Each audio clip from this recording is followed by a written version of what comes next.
Hello, my wonderful people. I bring greetings anywhere you are joining me from, or watching me from, or viewing me from, or being part of this program, this hour, this time, this day, this moment. I greet you and I welcome you again to today's edition. We move, we roll. We don't have anything against anybody, but when you think we are when you think we or me is your problem, that's when you begin to have problem that can never end.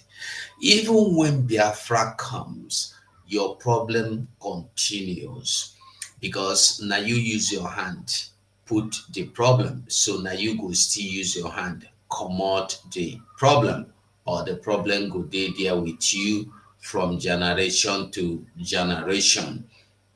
We go continue to do our own, and who no like us na you sabi.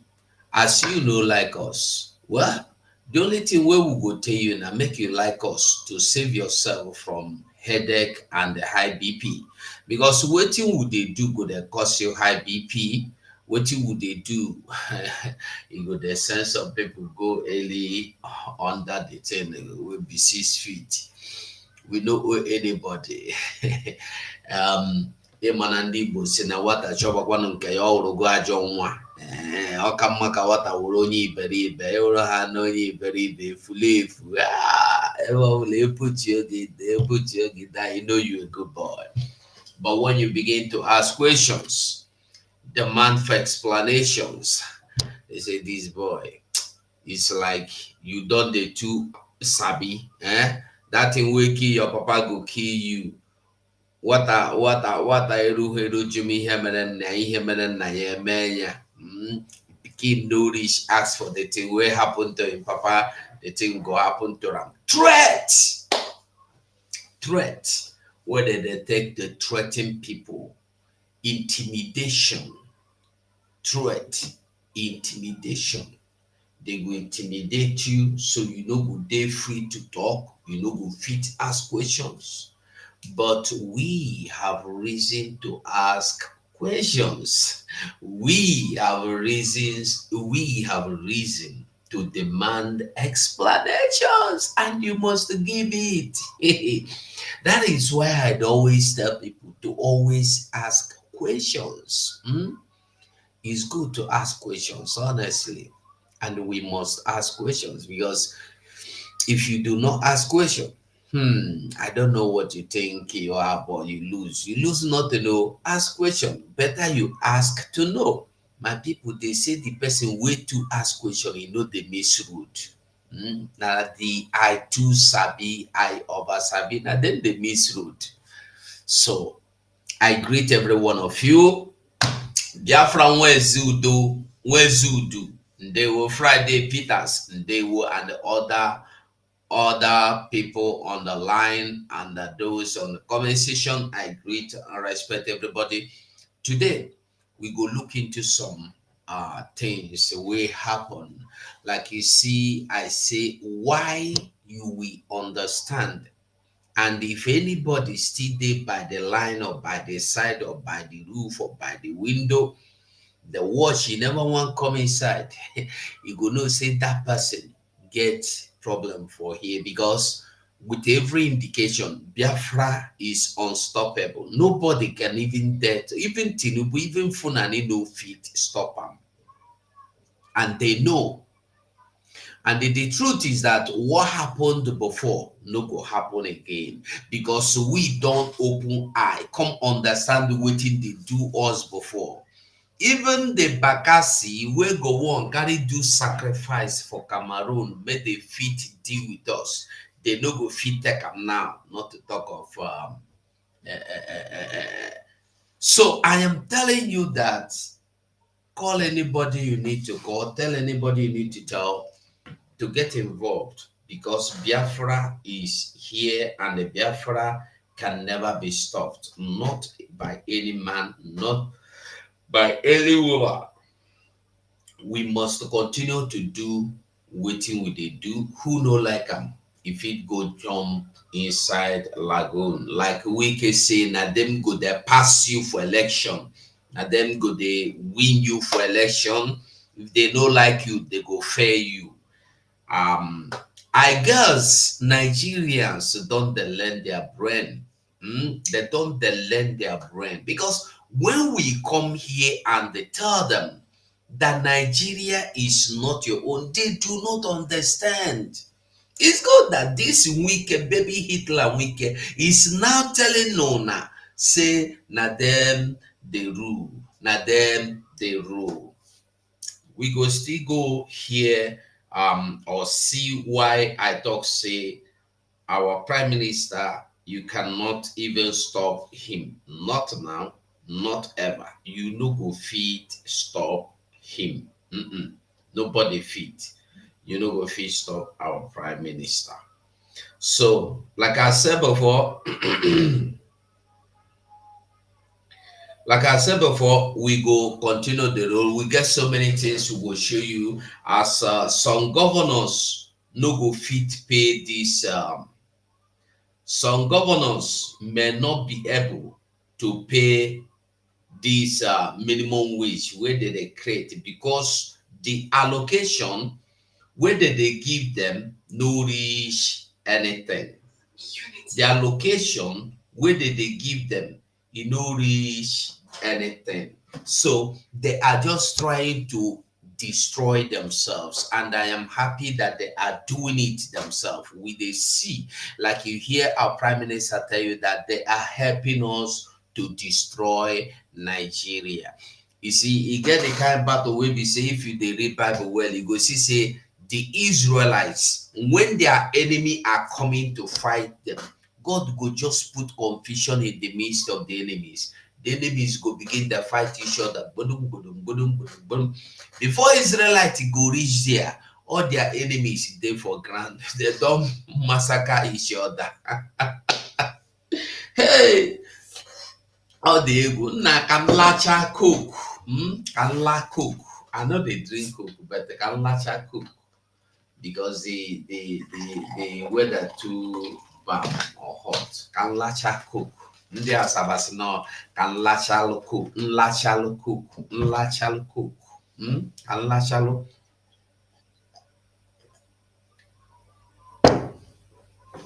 Okay, we continue the rule. And like I used to tell you, you no go fit save Nigeria, because Nigeria was not meant to work. Nigeria was meant for destruction of those that don't need destruction. You get me?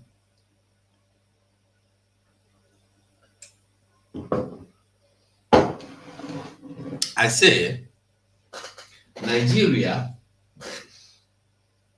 was meant for the destruction of those that don't want destruction. You feel no understand me, but not the truth. Those where they try to build Nigeria happens to them on daily basis.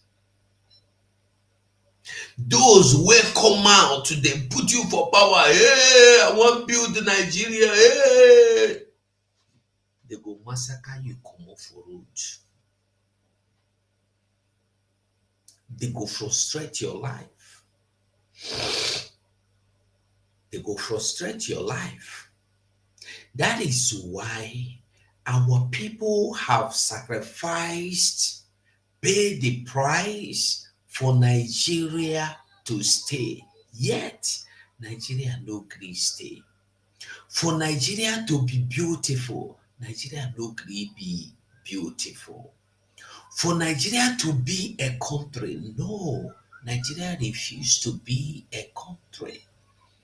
That this little one I have here, I don't want to go to read the long one. If you follow this thing, in Kano in 1945, over 200 Igbos were murdered.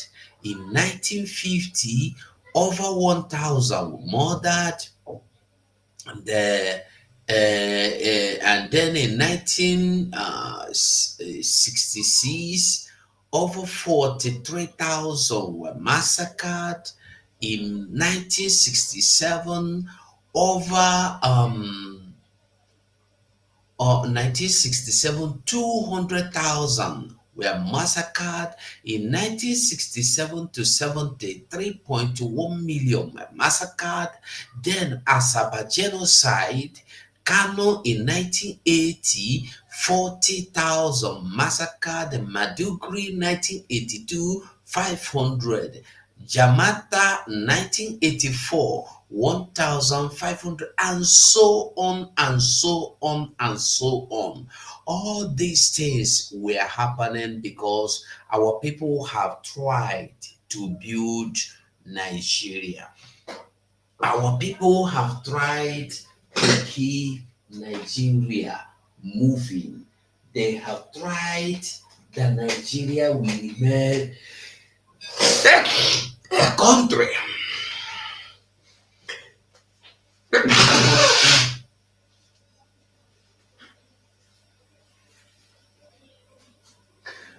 They tried so that Nigeria will remain a country. And today, our people still they go down in numbers. If you can keep any good record of how our people have been massacred from 1980 to today, you will see that there are over a million people, over a million Biafrans that have been massacred by the Fulanese, both in the north, both in the south, both in the west. Our people have been massacred. And why have we been massacred? We have been massacred because we demand to have a peaceful country called Nigeria. Our fathers were massacred because they need a peaceful, one good, beautiful country called Nigeria. This is why you have no choice but to continue to fight for your freedom. When you feel that you are tired of fighting for your freedom, I want you to feel that you should be ready to die. If you feel like say you are tired of fighting for this freedom every time, fight for freedom. Ojiko called us for freedom, and we fought towards weekend. If you are tired, I don't have a problem with you, but you should not be tired to die. Because once you are tired of demanding for your freedom, dying for your freedom, you should be ready to die for Nigeria. And dying for Nigeria is what you get price of one Nigeria for dying for Nigeria. When you try to build Nigeria, you die for Nigeria. When you try to keep Nigeria, you die for Nigeria. Because Nigeria is a place where there is no rule of law. Nigeria is a place where law is not existing, where justice is not existing, where nothing peace, nothing, everything jaga jaga, just like Idris sang. Everything jaga jaga, scatter scatter, suffering suffering, God shooting at the head. The only thing that reign in Nigeria today is evil. And that is why I tag Nigeria evil forest. I beg if you dey watch me, try and like this video. Try and like them. Thank you. That is why I tag this Nigeria evil forest. Because when you look wetin dey happen in Nigeria, you will have no different from anything happening in evil forest. Nothing good. People die for no reason. Somebody go commit offense for Kano. they go come for a Biafra land, come collect somebody, what I'm saying na him commit something for Kano. Somebody go thief for Kaduna, they go come Biafra land, they catch somebody, say na him thief for Kaduna. And the worst part of it all is that they will change, as my name Bugo, they go carry Abubakar, give me, say na me be Abubakar. They go sentence me to life imprisonment or death. And they know say the Abubakar wey commit the evil dey for Kano. They know am, they no go touch am. They go come my Biafra land, come carry me, say na me be that Abubakar wey do that thing. Na so they roll. We must say no to everything, Nigeria. We must learn to say we no go gree for anybody. If you see very dark man now, you see wetin that happen to very dark man. Although, you know, one thing with Nigeria is that once you are inside Nigeria, you should know that there is no rule of law, because in do exposition of one evil wey somebody do, police go carry am. Police go carry am. No be say him do anything against the law. No, somebody do evil, he come open am, they come carry am. You see, let me tell you, and this is what they want you to know. This is what Musa and the army officers want to train you to do in Nigeria as bloggers and social media influencers. To tell you, don't talk about people that steal public fund. Don't talk about any other thing. Even if you see somebody cut somebody's head, don't talk. The only thing you will talk about, Simon Ekpa is a criminal. The only thing you should talk about, one Nigeria, one good Nigeria, one beautiful Nigeria. Nigeria is indivisible. The unity of Nigeria cannot be negotiated. And then when I hear people say the peace or unity of Nigeria is innegotiable, I begin asking, has there been, or was there, or is there anything like peace or unity or progress ever in Nigeria till now? No, there has never been anyone. So when I hear people say the unity of Nigeria, the peace of Nigeria, I don't know what they really mean. Honestly, I don't know. Because when you say the peace of this is, it cannot be that, it cannot do non-negotiable. You know there is peace, but Nigeria, there has never been peace. From the war, go and check the history. Ever first election they held in 1979, they were told that they told Zik by, I think, Omar Diko told Azikiwe the election was rigged and there is nothing you can do about it. If you like, go ahead and come down. You cannot do anything about it. And that is why we can have the guts today to come and tell you that he will fair you. If you come take election, we go fair you. Now we the rule. Now we be the papa of this land. I think that make we start with Wike. If you don't want, don't hang yourself in a transformer.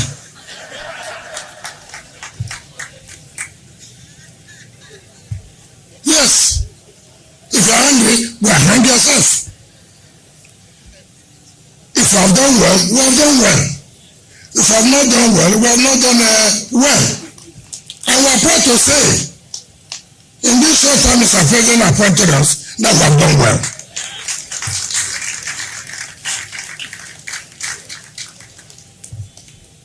He said there are no schools. He said there are no hospitals. as a legislator, what have you done? Are you seeing it? This is a government, you cannot criticize them because everything they do is good. Everything they do is good. Even if the mod people anyhow, not the perfect thing to do. Even if the Krewa people wife by force, not good thing to do. Even if they shop your money, use and kuro, not the best thing to do. Everything they do is good. You see what somebody that called himself a minister is opening mouth talking. Do you see what he say? Are you seeing it? Those that believe in it. You say Peter B. So if Peter B come, Peter B is, let's just assume now you invite Peter B to take over from Tinubu. What do you think Peter B is going to do? Not those people that believe in P2B. P2B, is he going to stop people from telling you in the openly, I will fair you when you come out to compete or to contest for election because you are not my type? But because the woman said, I cannot be your friend. I cannot bow to you. I cannot report to you. I cannot respect you because you don't have respect. You are a junkie. You are angry. Are you not? Is Wike a normal human being?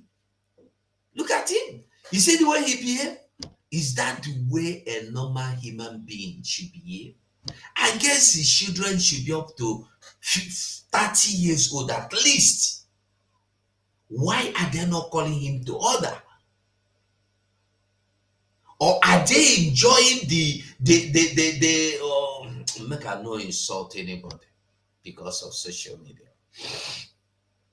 They are enjoying what their father is doing, disgracefully disgracing them in the public. You see why these people that are doing this evil, you will not know their family. Because if you think I am lying, who among all these criminal politicians have you seen any of their children come out to tag their father in the public social media and say, this is my father? Can you see that? Have you seen? No, you can see them because they are not even proud of their own father. If you see Peter B. Pikin for road, do you know him? You know any of them? If you see his children for road, do you know them? You don't know them. You cannot know them because they cannot be proud of what their father is doing.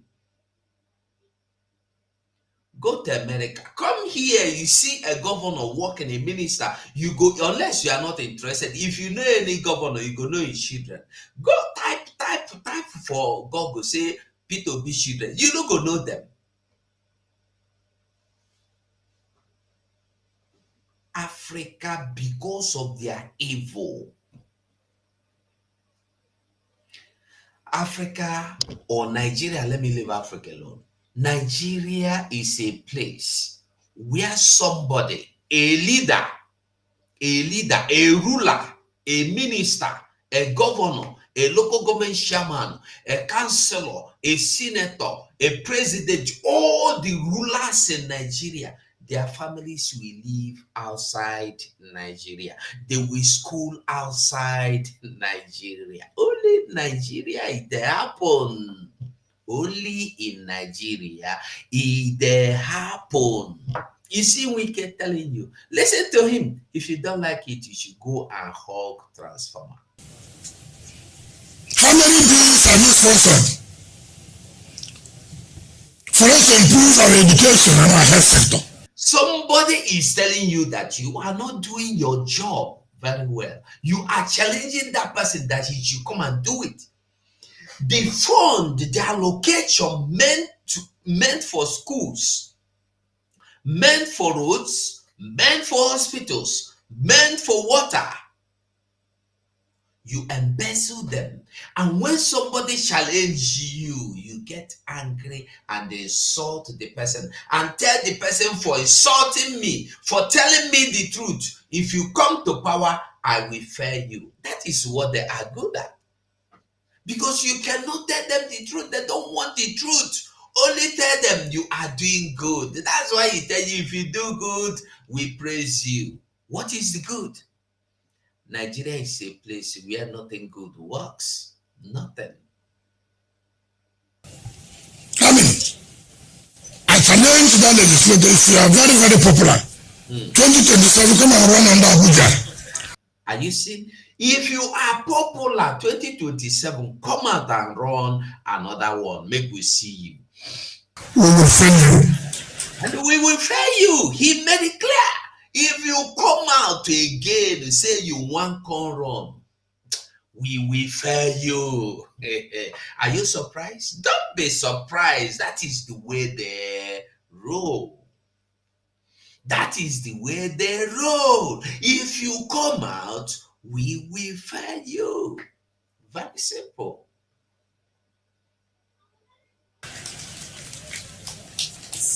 You think that what happened last time will happen again? You think so? What is this that happened last time? They took them at unawares.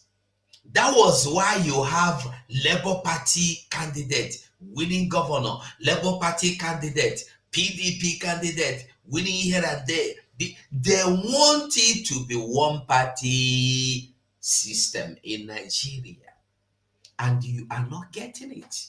You are still fighting for Nigeria. It's either you bow to Fulani or you bow to Biafra. You don't have choice. But Biafra represents you, your freedom, your generation. I don't know what Fulani cabals represent for you, to you.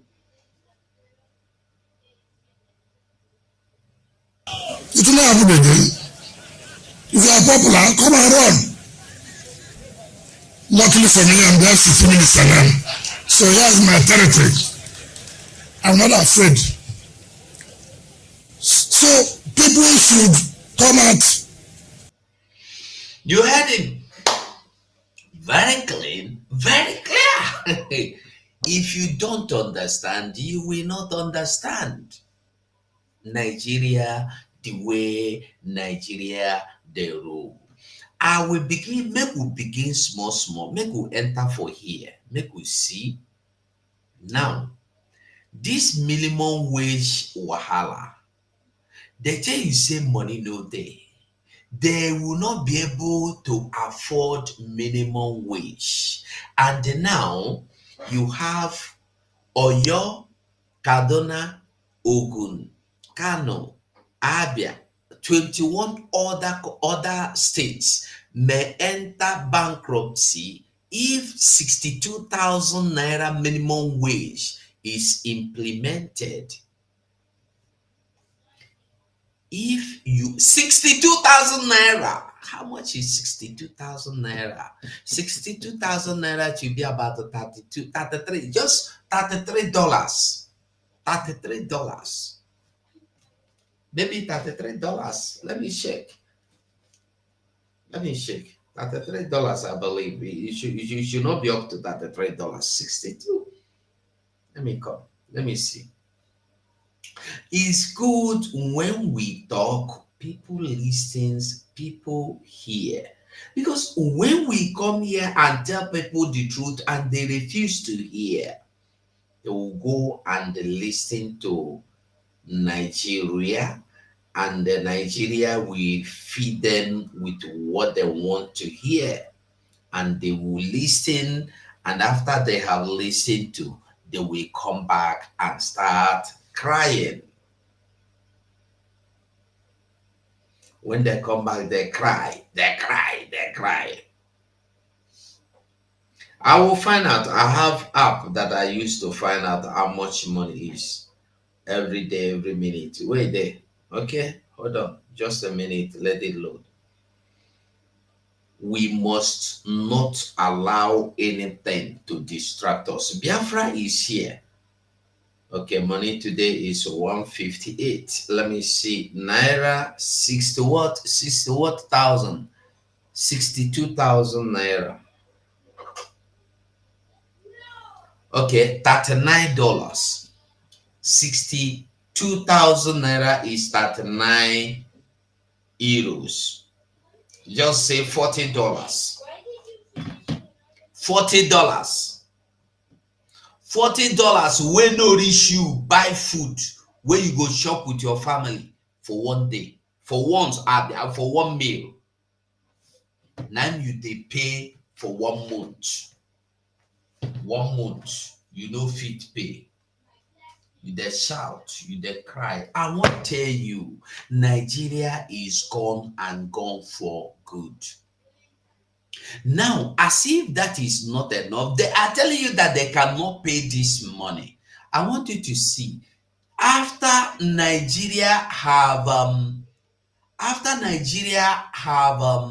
bought car of $40 million, $40 million each, how much? I don't know. Look at this man called Dile Manaye. Every year he will buy. Where are they getting the money from? They say they know they get money. Oh, they are being paid this small allowance. I want you to see. Look, check. Dile Malaye, where is he getting the money? That even to the point of using motor to do car in his sitting room. Go and check him out. Is there in the open? Is there in the Google? He used car.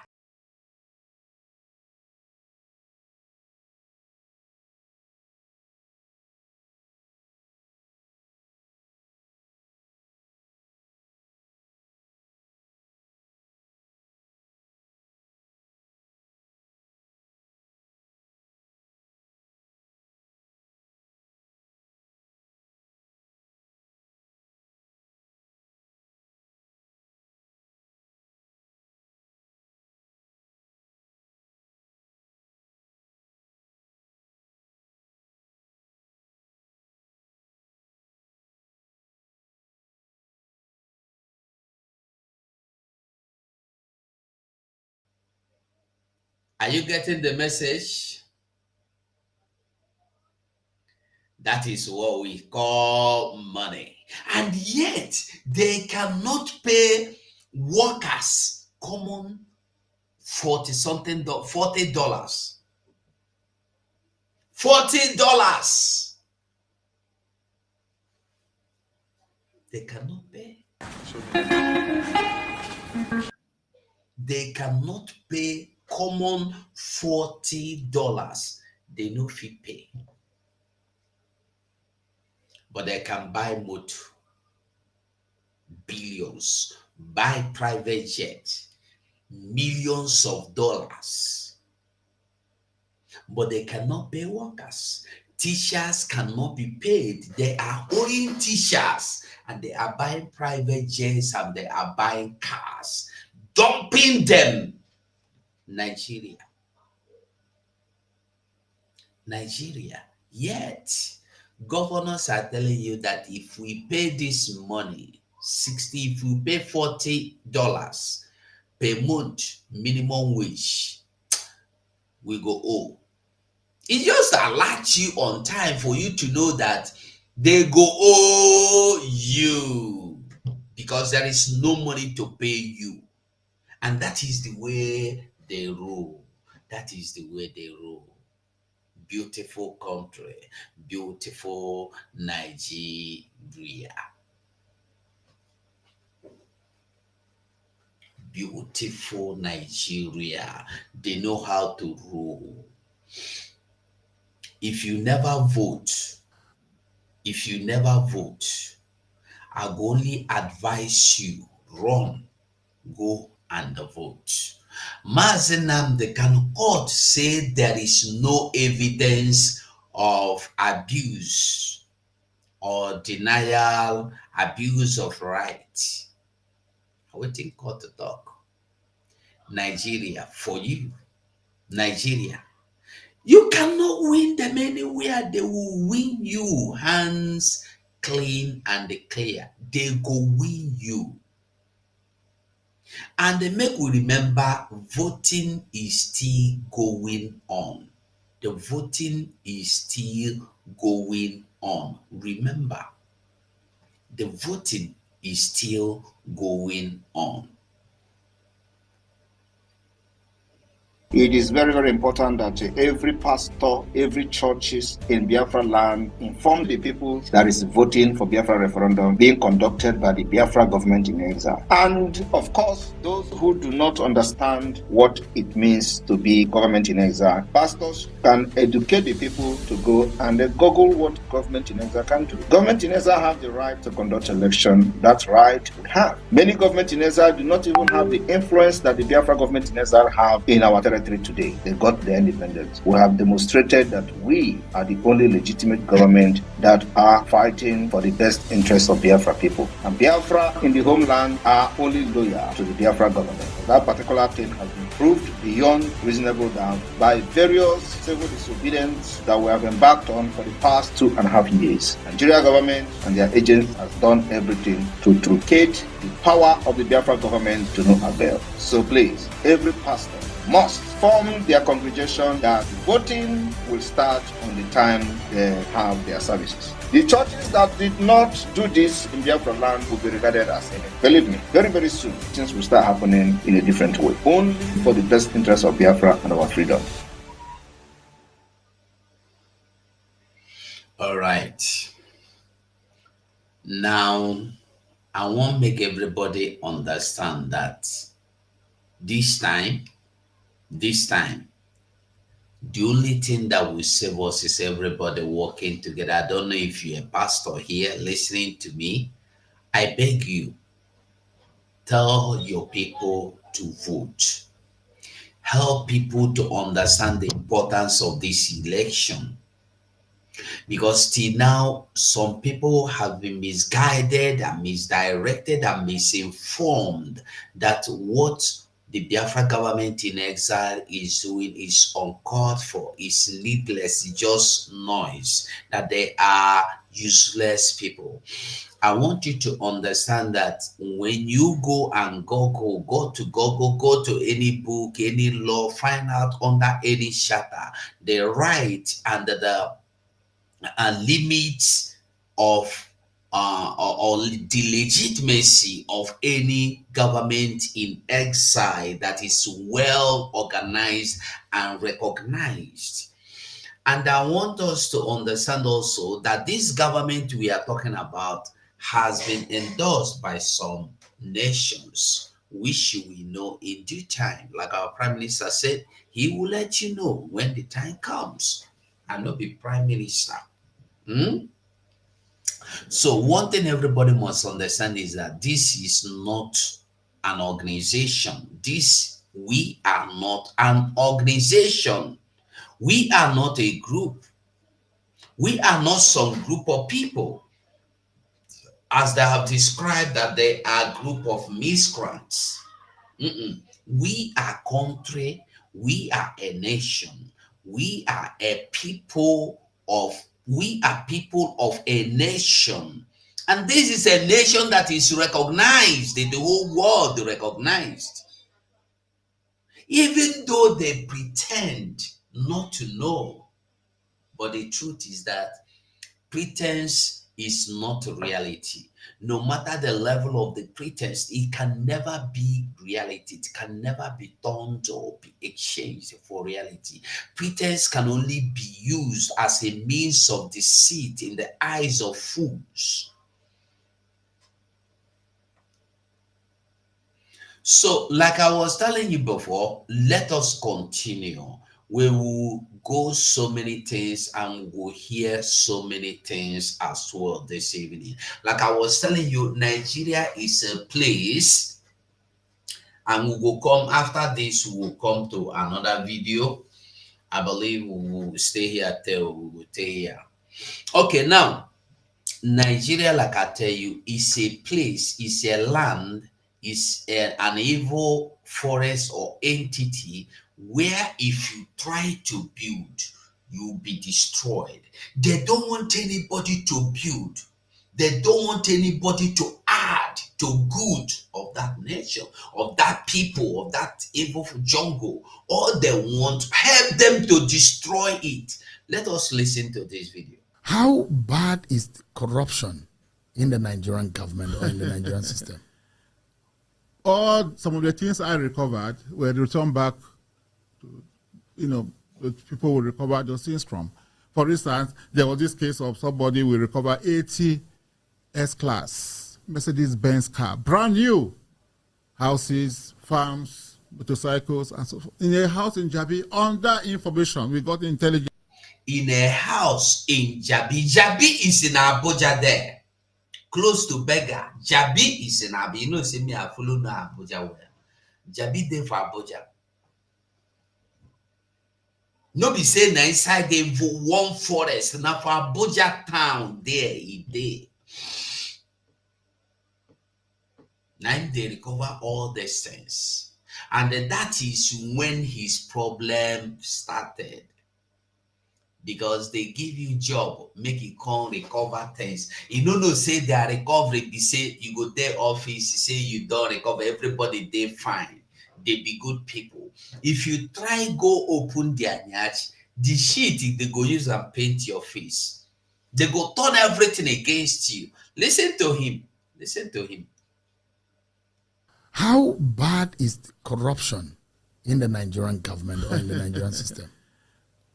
Some of the things I recovered were returned back to, the people will recover those things from. For instance, there was this case of somebody will recover 80 S-Class Mercedes-Benz car, brand new, houses, farms, motorcycles, and so forth. In a house in Jabi, under information, we got intelligence, and we went there, we saw all those things. I wrote to the customs, the DG of customs, do these people pay custom duties on these vehicles? 80 brand new S-Class, armored plated. The CG of customs said no, they didn't pay. I wrote to Federal Inland Revenue Service. Did these people pay tax? If you are importing, if you have this kind of vehicles, if you have money to buy this kind of vehicles, they should pay enormous tax to the Nigerian government. They said no, they don't have any record of them paying tax.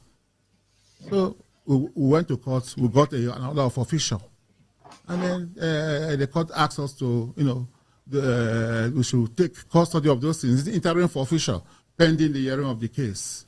So I did it. I did a memo to the Attorney General to brief him of what we were doing. But later on, the Attorney General said that all the cases are investigated. They never mandated me. One of them was, came through Panama Papers. You know about the Panama Papers? Mm-hmm. A Nigerian senator, former military governor, was mentioned that he has properties in offshore islands. Since I didn't have the structures to investigate this issue, which is overseas, I went to the DG, NIA, said, look, please, let us work together to do this investigation. And they did the investigation. The report was sent to me. I sent one to the president and I sent one to the Attorney General that this man has over 200 million pounds in the offshore islands. A former governor, a sitting senator. He's no longer in the Senate. No, at the time. At that time, he was a sitting senator. But he had been president of the Nigerian Senate. But nothing happened. Not till today. What of the $69 billion? I got a letter, I didn't prompt them, from an American law firm saying that they have assets or access to a bank account in Texas that has over 69 billion US dollars. Proceeds from stolen crude oil. And the 9 billion, 69, the proceeds from the crude oil is 60 billion. The 9 billion is, they mentioned the name, Patrick Aziza. Are you listening? Everything the man recovered was given back to the owners or the criminals that stole them. 100 or whether it's a 1000 CS class Mercedes Benz, tinted blue, bulletproof, all of them were given back to the owner. This oil will not the fight for. This same oil in our land, though, in Biafra land, the Fulani they use them do anything. Don't pull a make on the list, my people. I have been saying this. Your enemy are not your brothers that are taking little keg of oil to sell because they are hungry, they want to eat. You catch them, you nab them, they are criminals, they are bunkers, oil thief. You see military trooping in your land. They are searching criminals, oil theft. Every minute, oil theft, oil theft, oil theft. Why the people that are sending the military are the people stealing the oil? Stealing the oil. They have oil farms. And that one is not my problem. Is that they will make us to believe that our brothers are our enemies, and we foolishly buy into that. See, go to riverine area. The problem we have there is that they tell you that these ones in this creek are your enemy. They are stealing oil. They are doing illegal bunkering. They are doing illegal refinery. And so what? If a Fulani man from north can come and steal oil in the so-called, you call yourself Niger Delta, South Delta, why can't you steal the same oil? Why should you allow a northerner to make you an enemy to your brother? He can come and take it. It is legal. But when your brother from the same mama, papa house come take him, you call him criminal. You go catch and go give them. You think say you get sense. That's why I say common sense, they know they sell them for market. Common sense, you know they for education. No. Common sense say, now you go get to come out from your mama and papa belly. Common sense. Common sense will tell you that your enemies are not those small criminals. Your enemies are those that say I let the poor breathe. They are the enemies because they are the oppressors. The worst enemy in this life is your oppressor, but you don't know. You leave your oppressor where they oppress you. They look for person waiting food. You go get them. Hey, kill them, bam. You are happy. You are mobbing a criminal, a thief, petty thief. We thief telephone.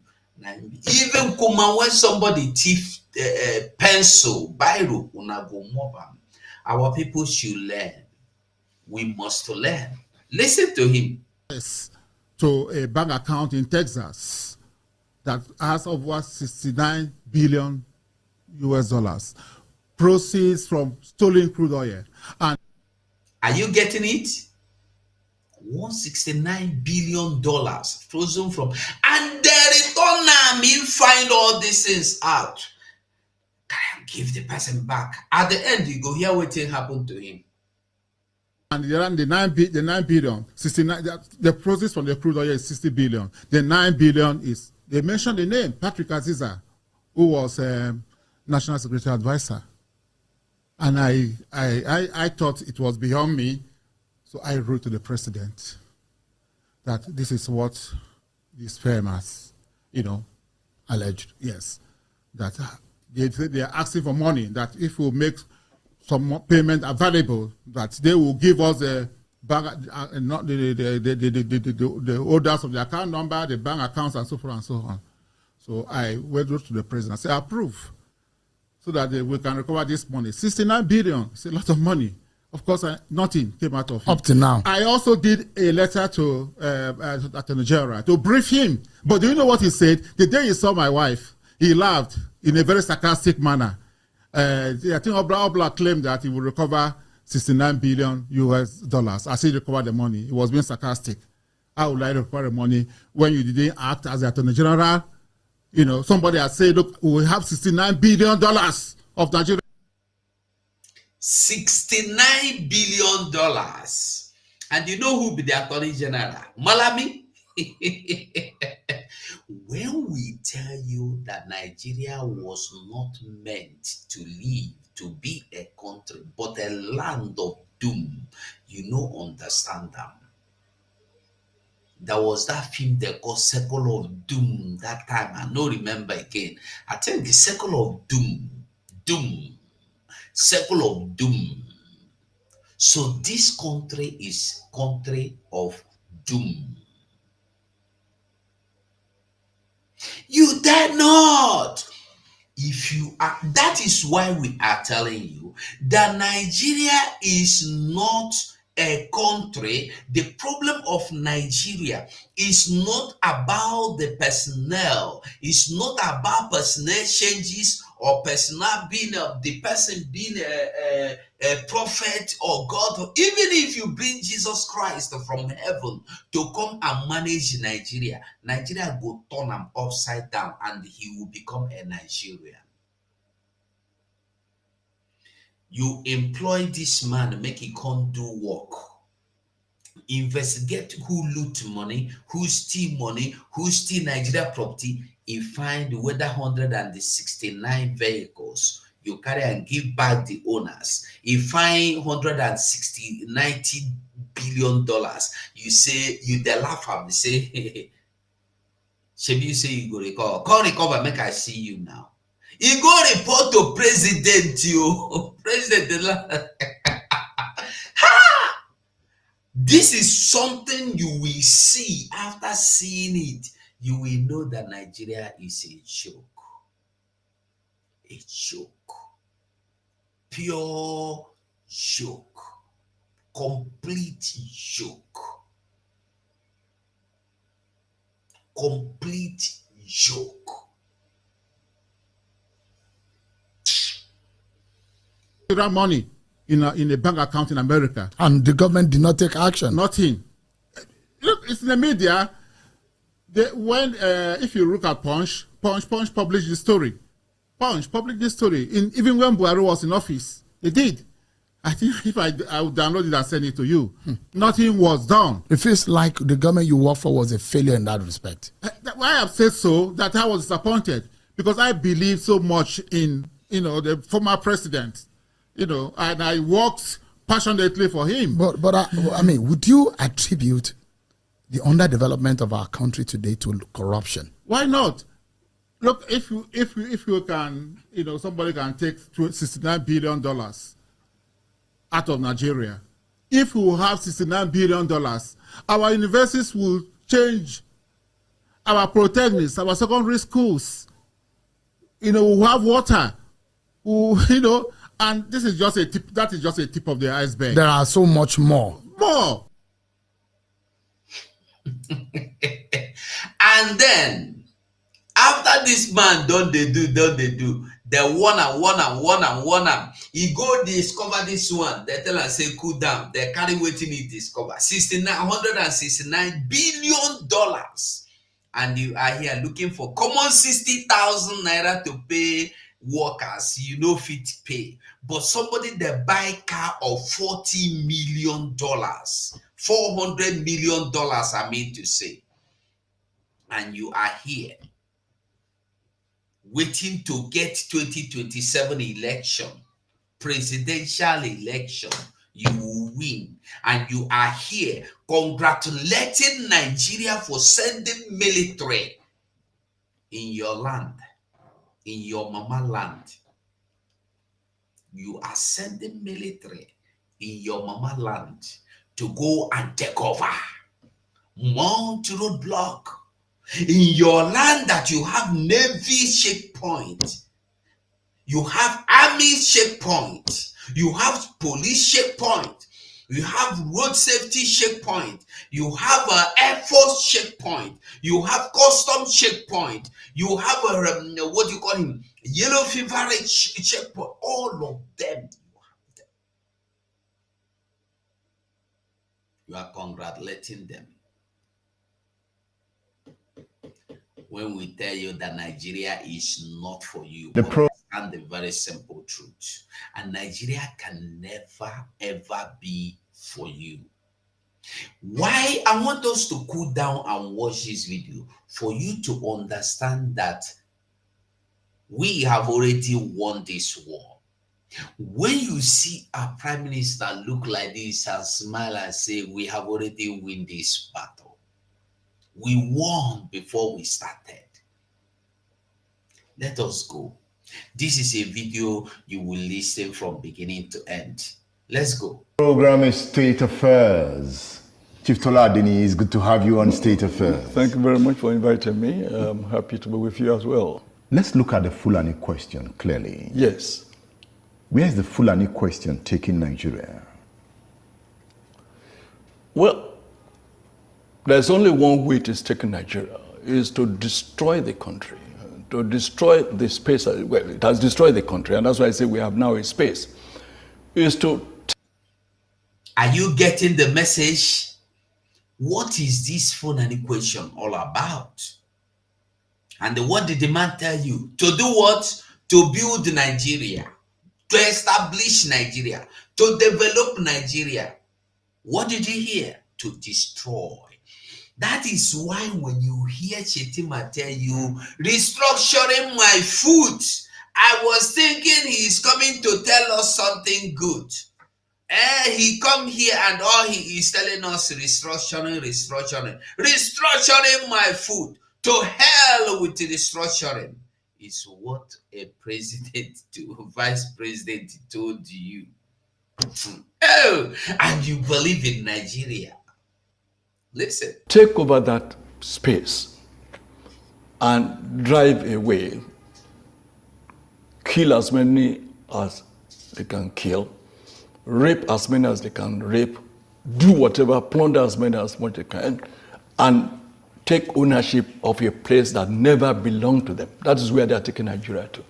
And the resistance that will follow their ambition, their nefarious plans, is that will bring now the confrontation that will nail the coffin of a place they used to call Nigeria. It will nail it? Oh yes, certainly. There's already a coffin? Certainly. There's no doubt in my mind. The Fulani are, they may be politically savvy because of their advisors in Britain and US. If you listen to this video, I will play all of them to the end. This is a video interview that took place 4 years ago. I didn't say 4 days. 4 years ago, probably in the year 2020 or 2019. This interview took place. And everything this man said in this video has happened. The ones that have not happened are the ones happening now. Listen. They are too unintelligent to want to take over the space called Nigeria. They are too unintelligent to think that they can ever become owners of this place. It's just not possible. Is that not a conspiracy Intelligent theory? people will not attempt. Any intelligent people who cannot take over ordinary Biram in Plateau State, who have tried for more than 25 years and they have not been able to conquer Biram, just Biram, and take it over, who have never dared to attack a single village in Lantan, will now dream that they can overrun the entire Igbo land or overrun a Yoruba land. But where is that theory coming from? Which theory? This theory of Fulani wanting to take over our land. Is it not a conspiracy theory that might tear us apart? No, it's not a conspiracy theory. They tried in Plateau. Plateau is almost 100% a Christian place. Bauchi is about 80% Christian. Nasarawa is about 90% Christian. Niger State is about 60% Christian. But see what is there now. Benue had been completely ravished. Kogi State is under continuous attack. And they come, they displace the people there, they settle there. When you go to Sango Katav has virtually become a Fulani enclave, which wasn't so 20 years ago. It wasn't so during the time Lekwot gave them resistance. What I'm saying, therefore, is that the way they have plundered Benue, that people there can no longer go to their farms, they go into the houses, kidnap, rape, so on and so forth. The plan is to continue, once they will have taken over the whole place, is now to move downward south. They've now moved to the east, they've moved to south, they've been killing people in Delta, they're doing the same thing in Yoruba land. Let me land.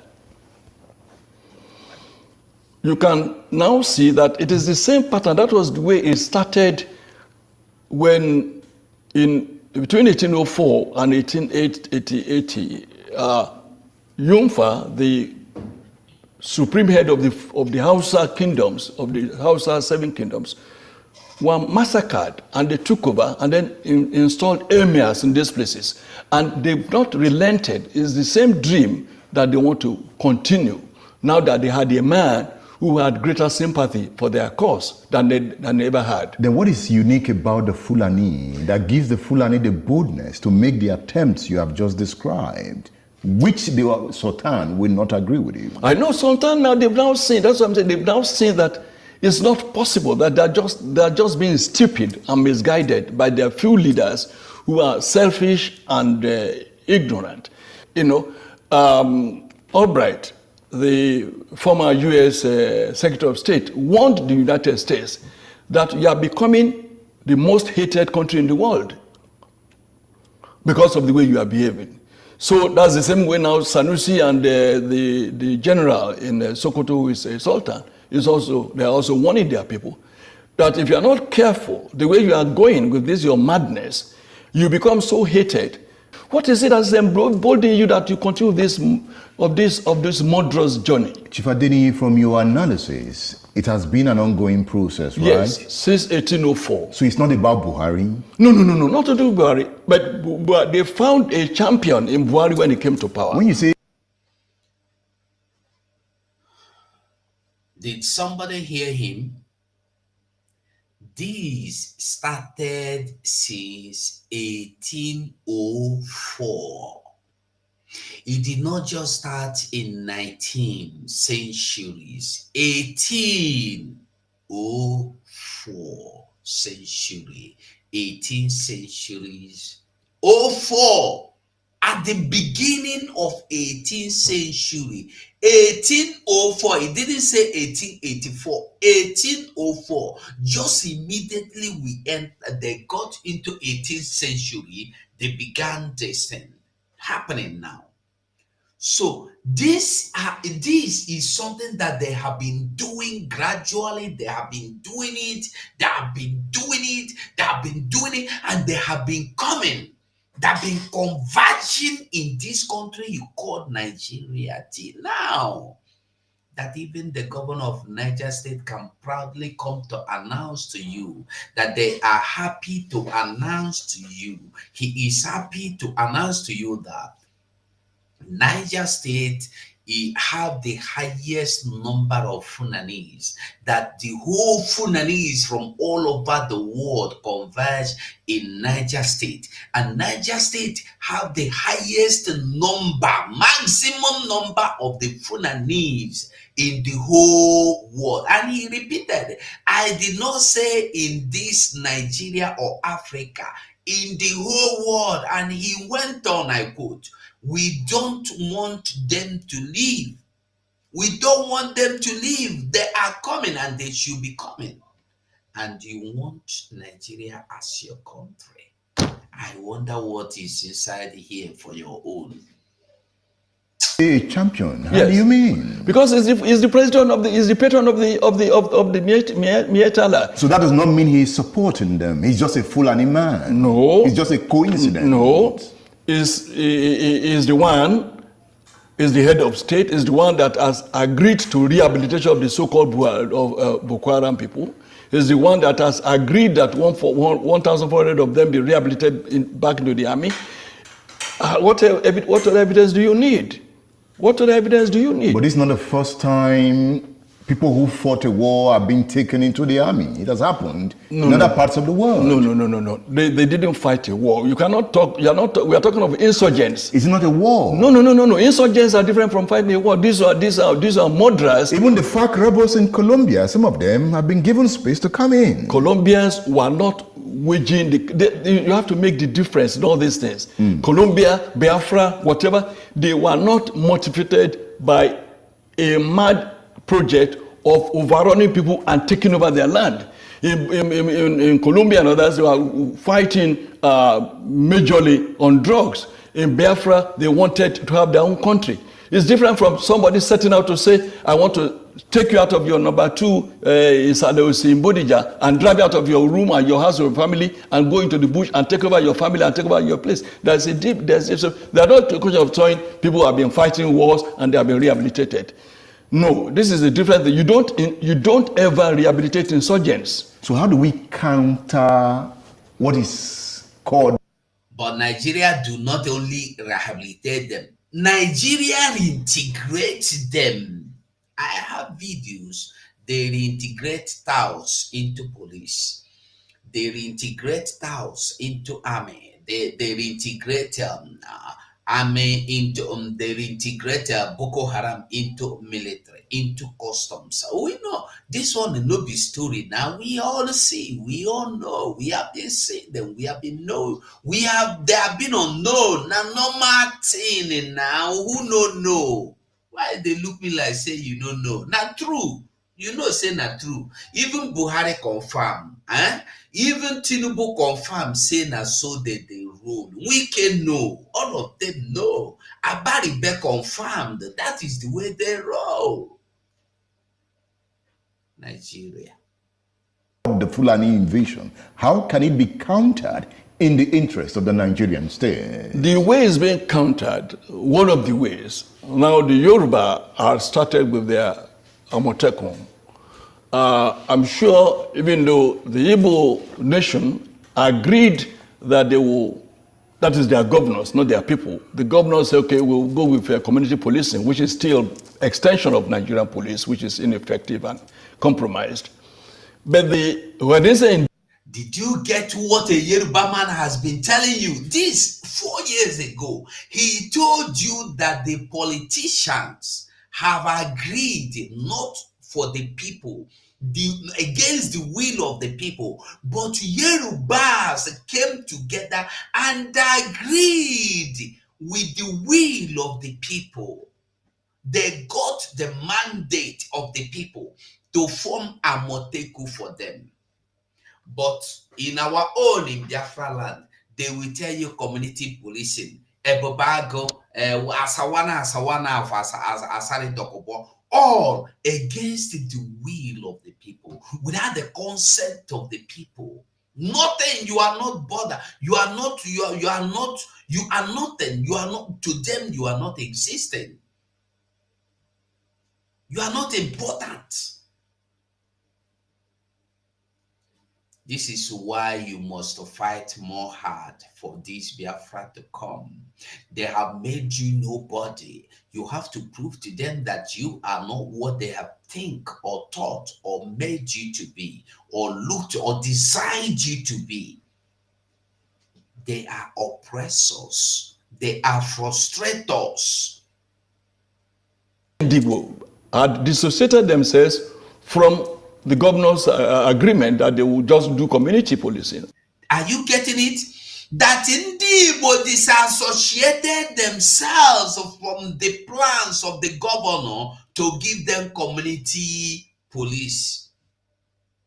The plan of the community policing was rejected by the Igbo. And by the way, they went on with their community policing. The community policing, where you get a Fulani man to be your superintendent in your own house.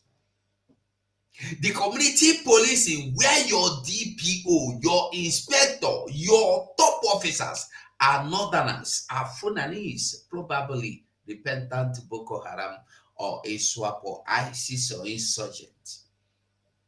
They are in control.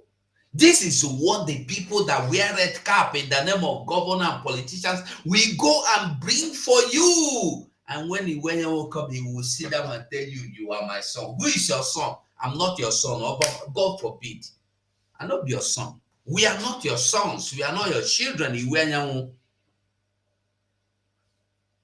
O were egwu asị, onye agbata obi mmadụ bụ nwanne ya.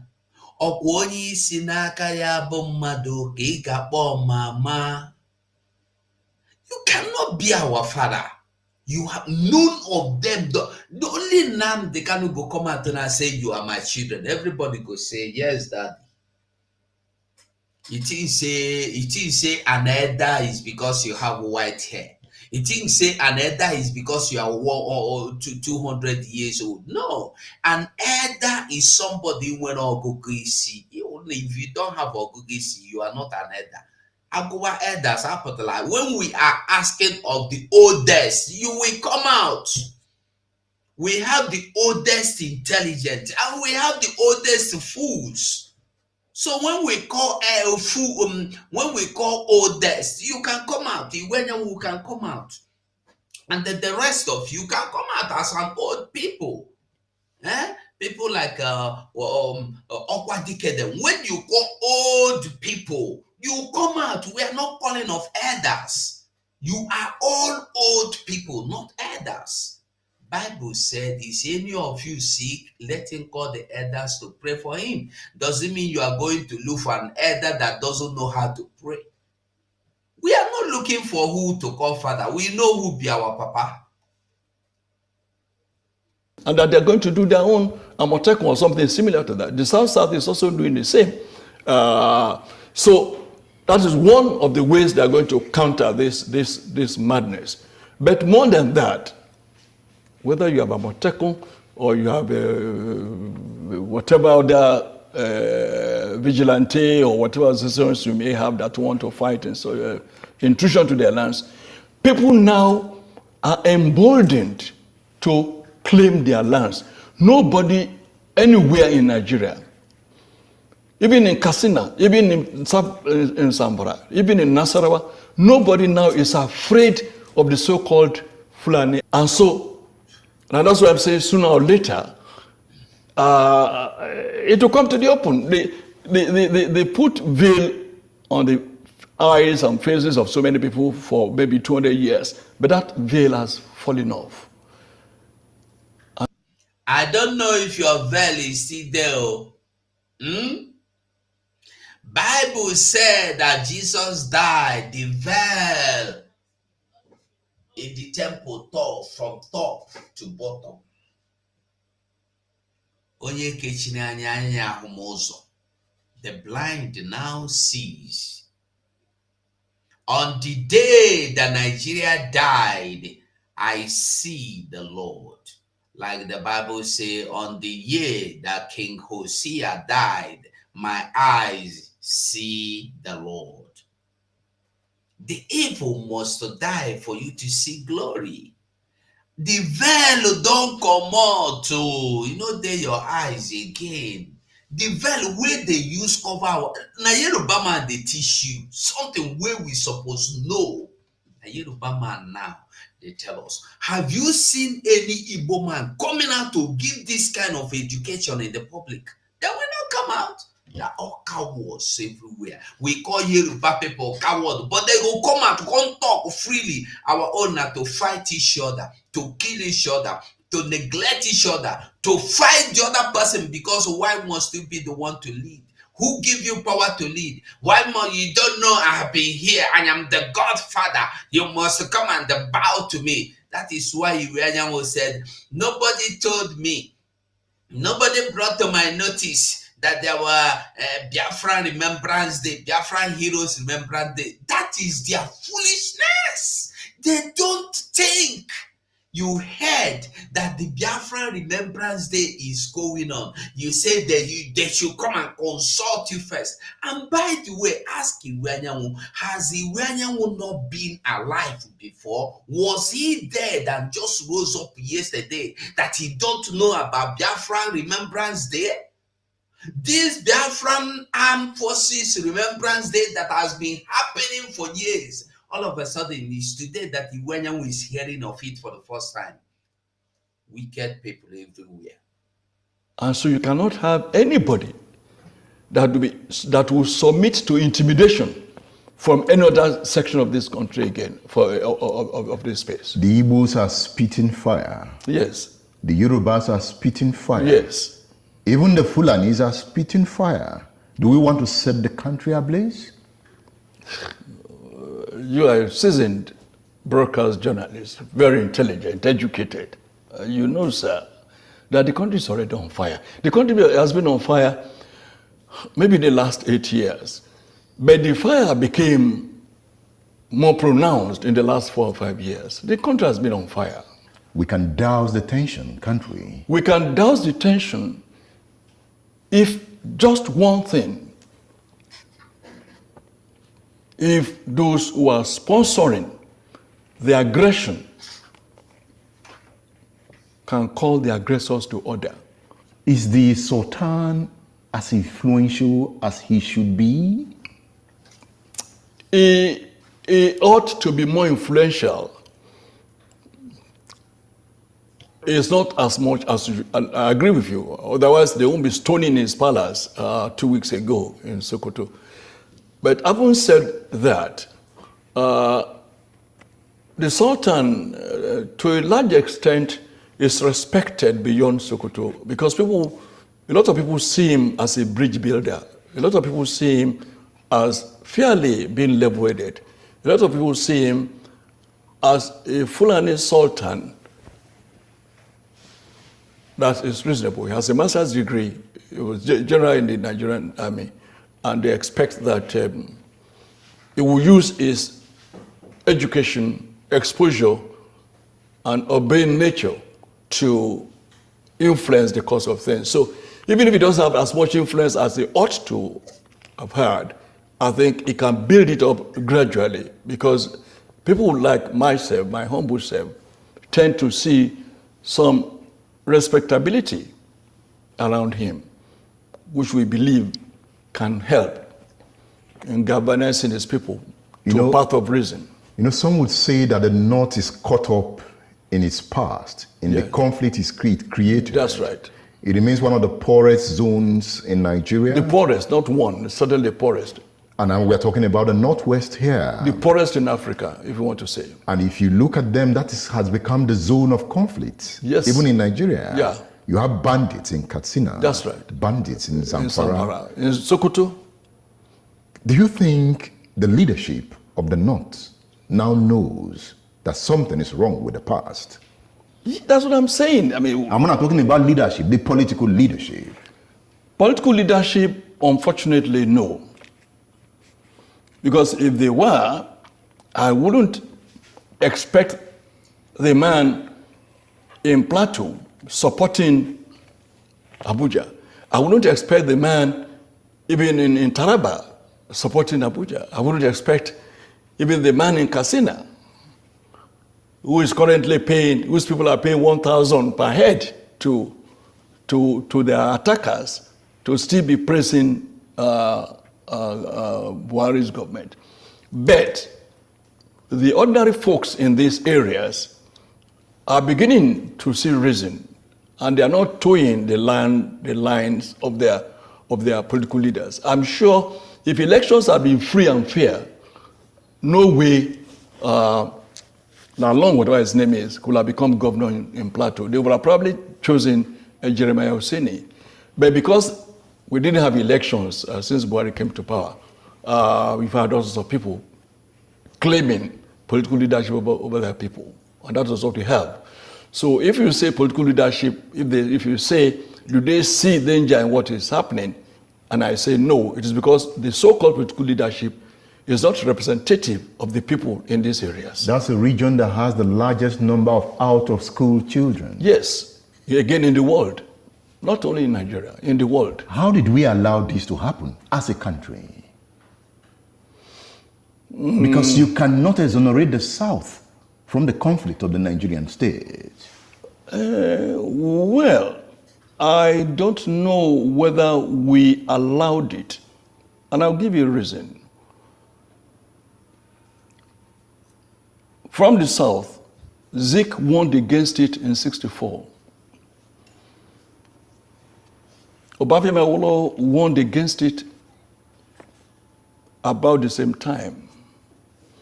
Even as recently as 6-7 years ago, President Jonathan built almost 200 Almajiri schools in the north to make sure that their children go to school. So what else do you want the South to do? The Southern leadership. Jonathan built the schools. What happened? They destroyed the schools.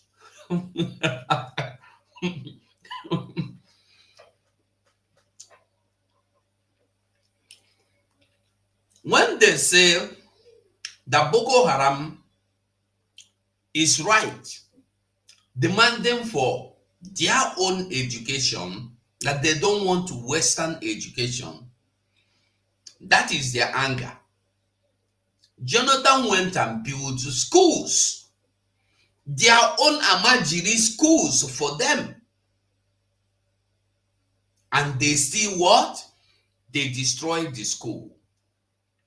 These are the same people that told you, we don't want your Western education. We want the school of Amajiri. So Jonathan said, no problem. I will build you.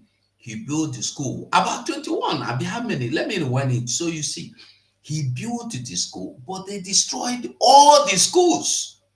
All of them. From the South, Zik won against it in 1964. Listen again. Obafemi Awolowo won against it about the same time. Even as recently as 6-7 years ago, President Jonathan built almost 200 Almajiri schools. 200 Amajiri schools. And they destroyed them. They don't want them. So when you see the Fulefu people be running up and down telling you they don't get to school, they don't go to school. We have to build them, collect them to go to school. They need to be educated. Da. When I look at P2B, I laugh. Because he has made himself evil against his own people. Over 200 schools built for these people. How many were built in your land? How many? Yesterday, we see the one way there for law. Hope Uzodama go they destroy him. He no build anyone though. Hope Uzodama never build one nursery, one daycare, common daycare. He did not build, but he's destroying the school that has been there, maybe before he was born even. Is for you to get the message. We have sacrificed enough. It's time to say no more being the sacrificial lamb that we are being our fathers, our grandfathers, our ancestors, we all have done until now. Is to live a life, to have a taste of life. That is why you run away. You are in California, you are in Canada, you are in Australia, you are in Japan, you are in Russia. Those of you that have never been in snow will not understand what it is. You live in a place. Do you know when I was in Swiss? I was in Swiss in an area called La Chaux-de-Fonds. One day, I was outside Before going home, it snowed. It was snowing slowly. We went out now. When we want to come back, do you know the snow that we got to a place to enter train to go back? Eh? They tell you say road no pass. You know what happened? Snow where fall cover the whole building. You no go see house. You wait, if you look like this, you go see everything white. You cannot see a roof. Everything was covered. So what you do inside your house on your heater, finish. Maybe under 12 hours or 10 hours, the thing will start melting away. And then caterpillar will begin to clear the road. They go there pour salt with a helicopter. With the helicopter, they go they throw salt from air. They go they scatter them. You go they melt them. People are suffering. It's not the lifestyle they want to live. What did they do? If you show your card, you they live for a place where they affected, they go give you one place will be like hall, give you foam, give you mattress, give you tea, give you plate. You go take shop food. You shop for that night, you shop for in the morning before you come out. This is where we call a nation, a country, not even forest. Make it that kind of thing happen for Nigeria. That night, you go naked now. They go even come out your cloth. That one where you come out for, where you wear for cold, they go tear them for your body come out.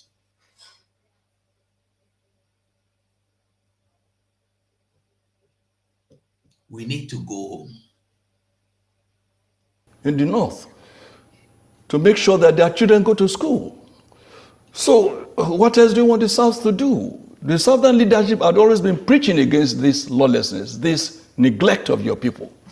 They just wouldn't listen because culturally, it pays them to have some people down. In 1984, Professor Jubril Aminu was Minister of Education. Yes, in 1884, in The Guardian, he said, if everybody was educated, if we allow our people to be educated, who will be the gardener, who will be the driver, who will be the cook, who will be the gateman? He said so. And But there's some logic in that. There's no logic in that.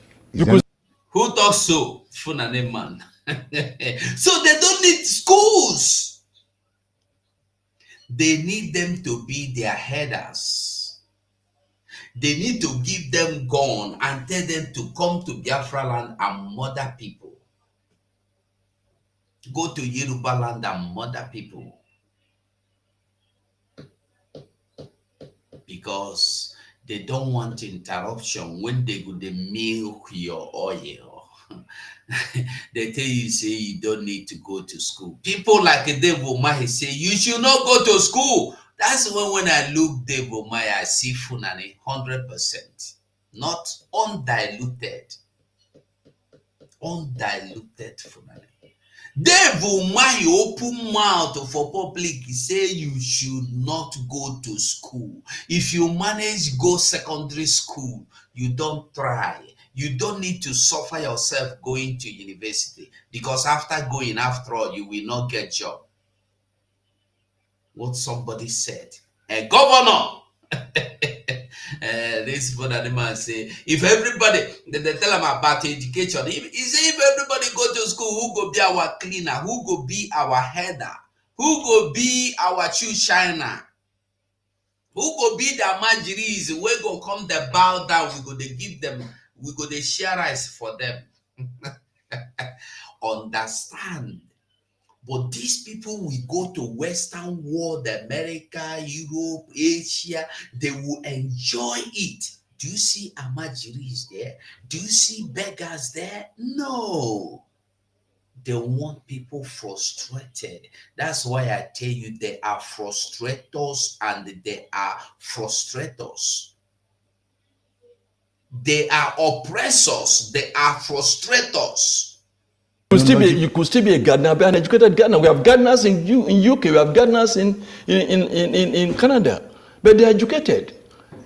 The secretary of my college lives in a bigger house than I live. Perhaps he was talking about education to the graduate level, to the university level. The husband is a taxi driver. The taxi driver's house is bigger than my own house. And I've been in Canada for 25 years. So you need education, whether you are going to be a tailor. My tailor in Canada has a master's degree. From Nigeria here, I encourage him to come to Canada. He has a master's degree. And he's a tailor. But rather than collect $5,000 here for sewing this, he collects $300 for making agbada in Canada. So you can't say there is logic in what you're saying.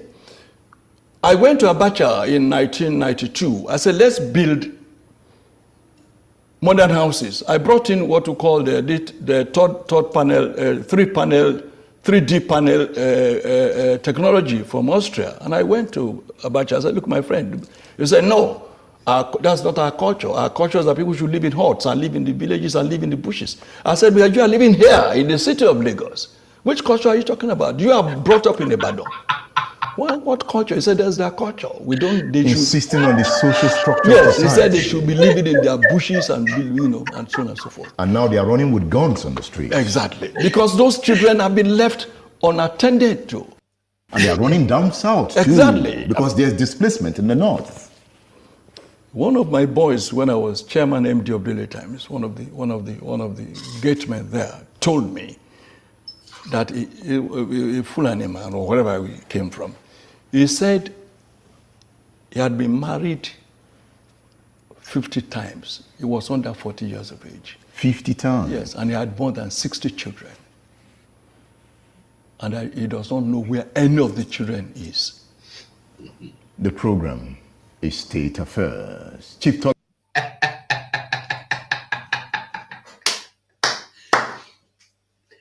This is what has been injected into them. Go into the world and they multiply. Are you getting it? He's been married for more than 60 times, 50 times, and they have over 60 children scattered. He don't know, and he don't care to know. In as much as that is why when they see any woman not to create one and give them belly, nine be their own. That is why they are interested in abducting female children.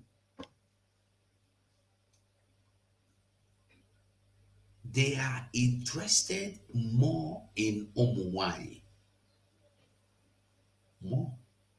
Welcome back. Chief Tola Adeni is on State Affairs. We are discussing the Fulani question in Nigeria. And the Fulani question is also the Nigerian question. I could remember discussing the Igbo question. As you discuss whatever question, other names come into the picture. Looking at the Fulani question again. Yes.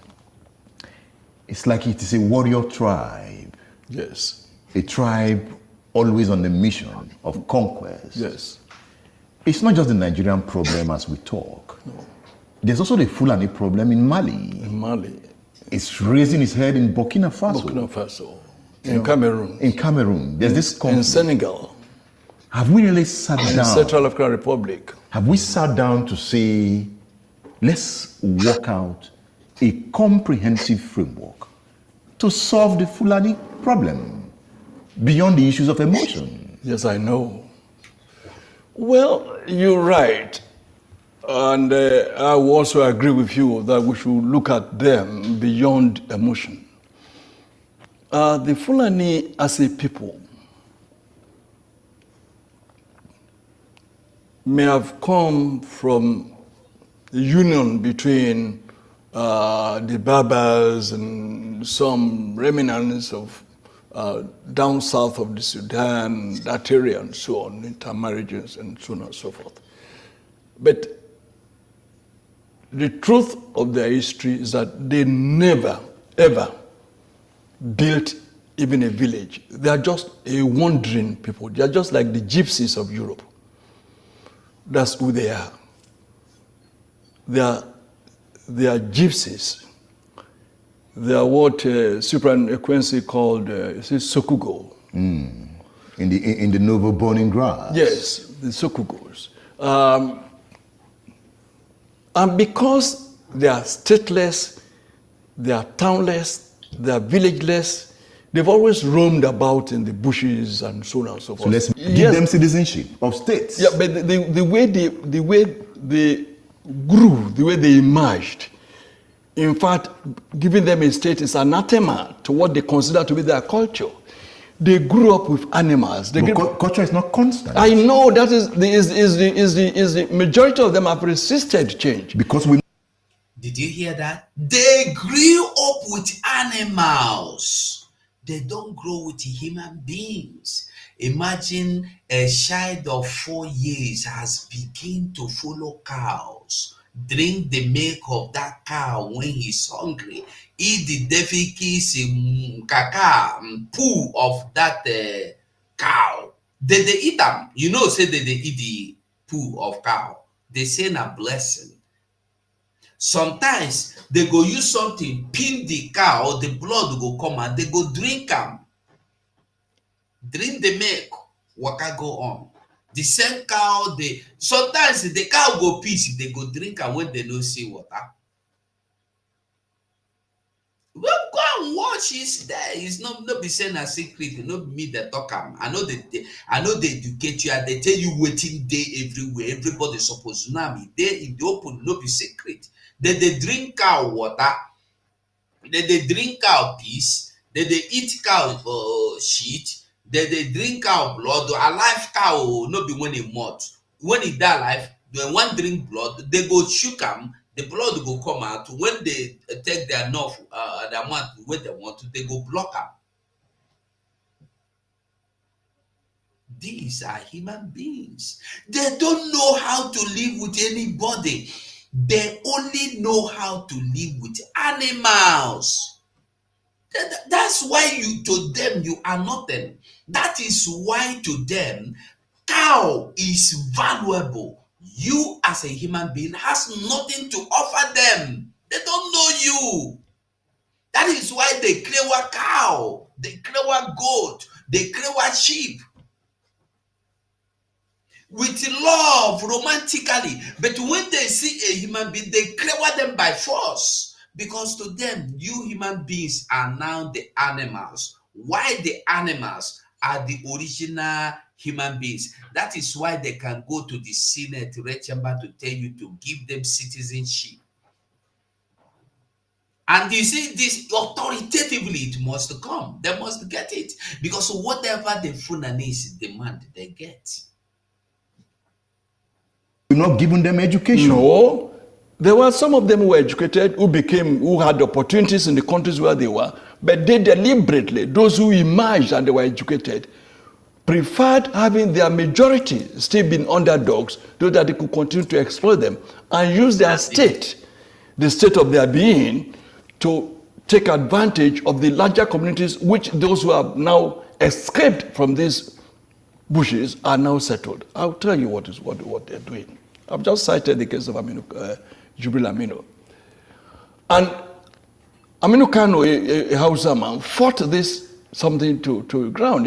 He was, Aminu Kano, God bless his soul, or said, look, let us rehabilitate these Fulanis. Let's give them a space. Let them be somewhere. But the thing is that those of them that emerged, like Sadarino, like even Danfodio, not only will they not want to allow the larger communities among themselves to settle down, they would rather just be a minority. When they conquer a place, make themselves the emir of the place and allow their own members to still be roaming the forest. Because they were, those who didn't escape this forest life, they were brought up with cows. They think like cows. They, like somebody observed, they lived in the jungle with snakes, with cobras, So their thinking has never gone beyond that animal level. So when you see them carrying guns, when you see them raping and killing people, that is their mentality, that is the level of their reasoning, that's the level of their development, of their civilization. But Chief, if this persists Yes. in a state where we have intelligence, Yes. is it not failure on our part not to have come up with countermeasures to rehabilitate their minds and use their energy for development? We ought to. We should have. That was why Awolowo wanted to be president of the whole of the country, so I could spread the kind of civilization he brought to the Western region, which Zik also brought to the Eastern region. Which Ahmadu Bello tried to bring to the Northern region. Which Ahmadu Bello tried to bring to the Northern region. But they resisted. Ahmadu Bello tried, but Ahmadu Bello still preferred the Fulani dictating the pace everywhere, even in the north, which was not the case in the south. When Awolowo brought Western education to the west, it did not discriminate between the Yoruba or the Edo or the Ijaw in Western region. Azikwe or Okpara did not discriminate between the Igbo or the Kalabari or the Efik or the Anang or the Ijaw in the Eastern region at that time. Unlike the case of Ahmadu Bello, what he did was to ensure that he created fiefdoms. He created fiefdoms and made sure that the owners of such nationalities were brought under. And so they could not influence the global picture, even of the Northern region, which ought to have been. Even the colonialists could not influence the social structures of the North. Because they didn't, exactly, now you are talking, they did not allow it. Or the colonialists allowed it. No, because to their own advantage. The colonialists realized that they could not take an Igbo man for granted. They could not take a Yoruba for granted. They could not take an Ijaw man for granted. But they found that these people who were more interested, the Fulani were more interested in just preserving their own status quo and allowing the rest of the North to be underdogs, which suited their own philosophy, and which also allowed the British to do their ruling by indirect rule for them. So it paid both of them to be what they were, to remain as they were. And that's why they remain stagnant. It's not a question of why didn't we create a template to uplift them or to take them out of the woods. It was because, one, they say it is their culture. Two, it pays their leadership, the few that had escaped from the bushes, to subjugate the rest of their people. Is religion a problem here? The average Fulani person is not a religious animal. We have so many friends among them. They drink, they fornicate, they do all the things that all human beings do. So it's not a question of religion. There's no question of anybody being truly a Muslim there, you know. And when you continue to listen, he is coming to a place that is our concern and of our interest.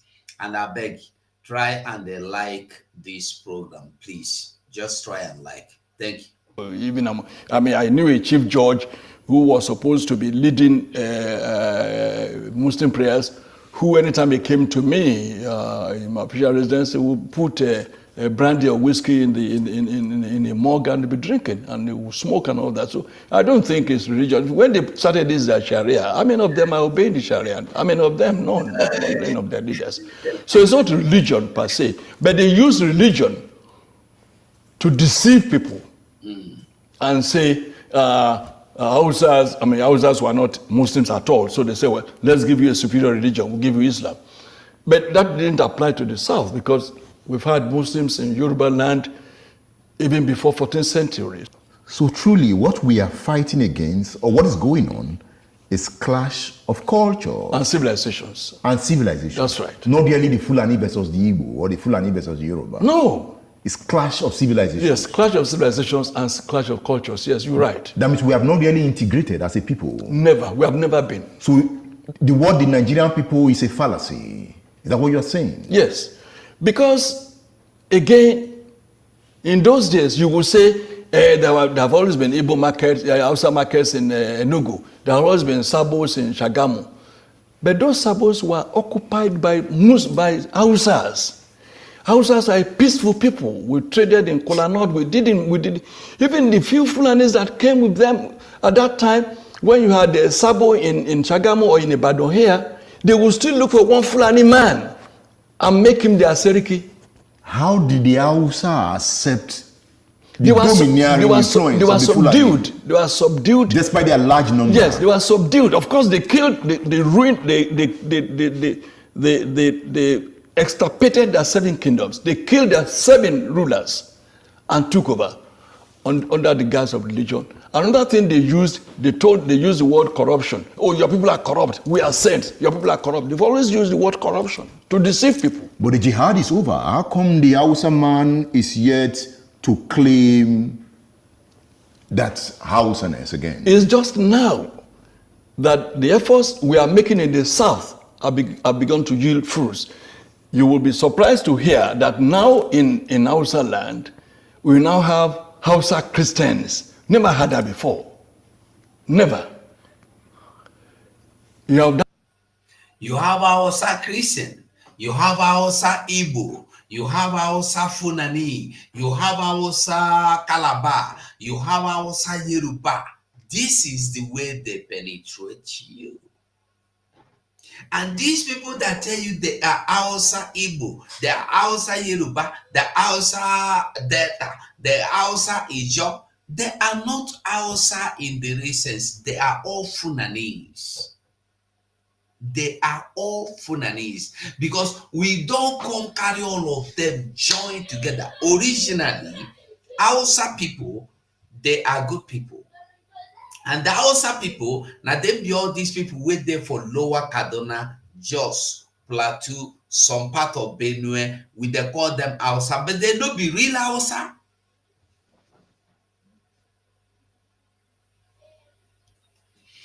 These people you call Funanis, if you bring the map, wey be Nigerian map, they know they inside. They be, I don't know, for Italy, they call them Zengere. Zengere na Waka Waka, they know they get house. Anywhere they see, they go perch like a bird. For here, for Spain, they call them, what thing did they call them again for here? I don't forget what thing they call them for here. They be like alaye, name they resemble touts. Na so Fulani dey. Fulani no get land anywhere. So anything you see them take, na criminality. When they come to the area north, called the northern Nigeria, they come there, they make when they come, they go come friendly. They will come in friendly way. They will make you believe they are friendly. They will make you believe they are lovable people. And then they go enter you. When they enter you, they go take over. If you listen to him very well, he said that when they came in, initially, they come begin to tell the Hausa people, say, una leader they corrupt. Therefore, they remove the leaders and then they took over the leadership. This is what they call Takia, a system where they use take over the leadership of Hausas. That's why they are now. You go to Hausa, you go to Kano, Kaduna, Medugri, all this, everywhere in the north, they are the real owners now. The original Hausas don't run, come out.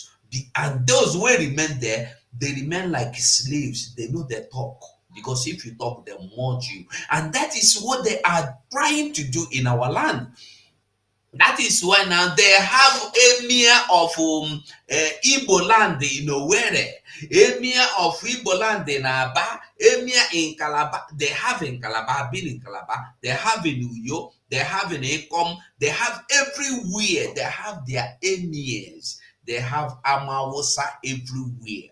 You go there, they speak Igbo, pass yourself, we be Igbo. That's why sometimes when people say, don't speak in Igbo language, I look at you, I laugh. Some people speak Igbo more than you, more fluently. They write them more than some of us know even sabi write Igbo, but they use Igbo. They go write Igbo adage for yourself. Where Igbo toro give dere self. That's why when you see people go and commit evil, they tell you they speak Igbo. And everybody will speak Igbo. Abi? As you there, I don't know, most of you are in Russia, in America, in Europe, or every other, you speak their language. Are you does it mean you are an indigenous person? You are not an indigenous person. Even with your passport, you are not indigenous. Go check your passport well. You go see say you know be indigenous person. One day, also get also don't fight for freedom now. Don't fight. Be fighting against us.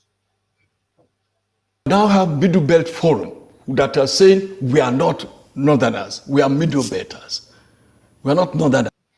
But what will happen now? They still classify, carry them, put for North. And the ugly part of it is that there are Igbos of yesterday where Obasanjo carried last going in the North. There are some Igbos from former Anambra State, former Enugu, former Ebonyi. He carried them, put for North. Now, tell me, when you want to talk now, they're going to tell you, what about your brothers in that have added to the Northerners? What about those ones? These ideas they bring to divide you, to demise your minds, to devise you, to separate you from your family. I said yesterday in a video we were watching, imagine that your papa born you, your papa born you on a day 5. You can't go because of land. You go build house this side. Your brother go build this side. The other one build this side. As the one can share new state now, they share this one, put for law. Share this one, put for data. Share the other one, put for the other side, the way go middle belt, where they call North. They don't separate all of you. Share you know. Tomorrow, when your children grow up, and somebody will come and tell them, do you know you all were Anambra? You go say, a lie. I am from North. Isuma Wosa. Isuma Woso Zubo. If you ever call me an Igbo, I will fight you. I will kill you. By then, Igbo language don't come up for your mouth. That is why our prime minister stood on the ground that before you divide the people, you must get the consent of the people. You don't go wake up in the morning and cut family into two and carry this one, put here, carry this one, separating people for no reason. If you want to create a state, it should be the people that will agree. We don't want to belong here again. We don't want to be, but we want to join Northerners.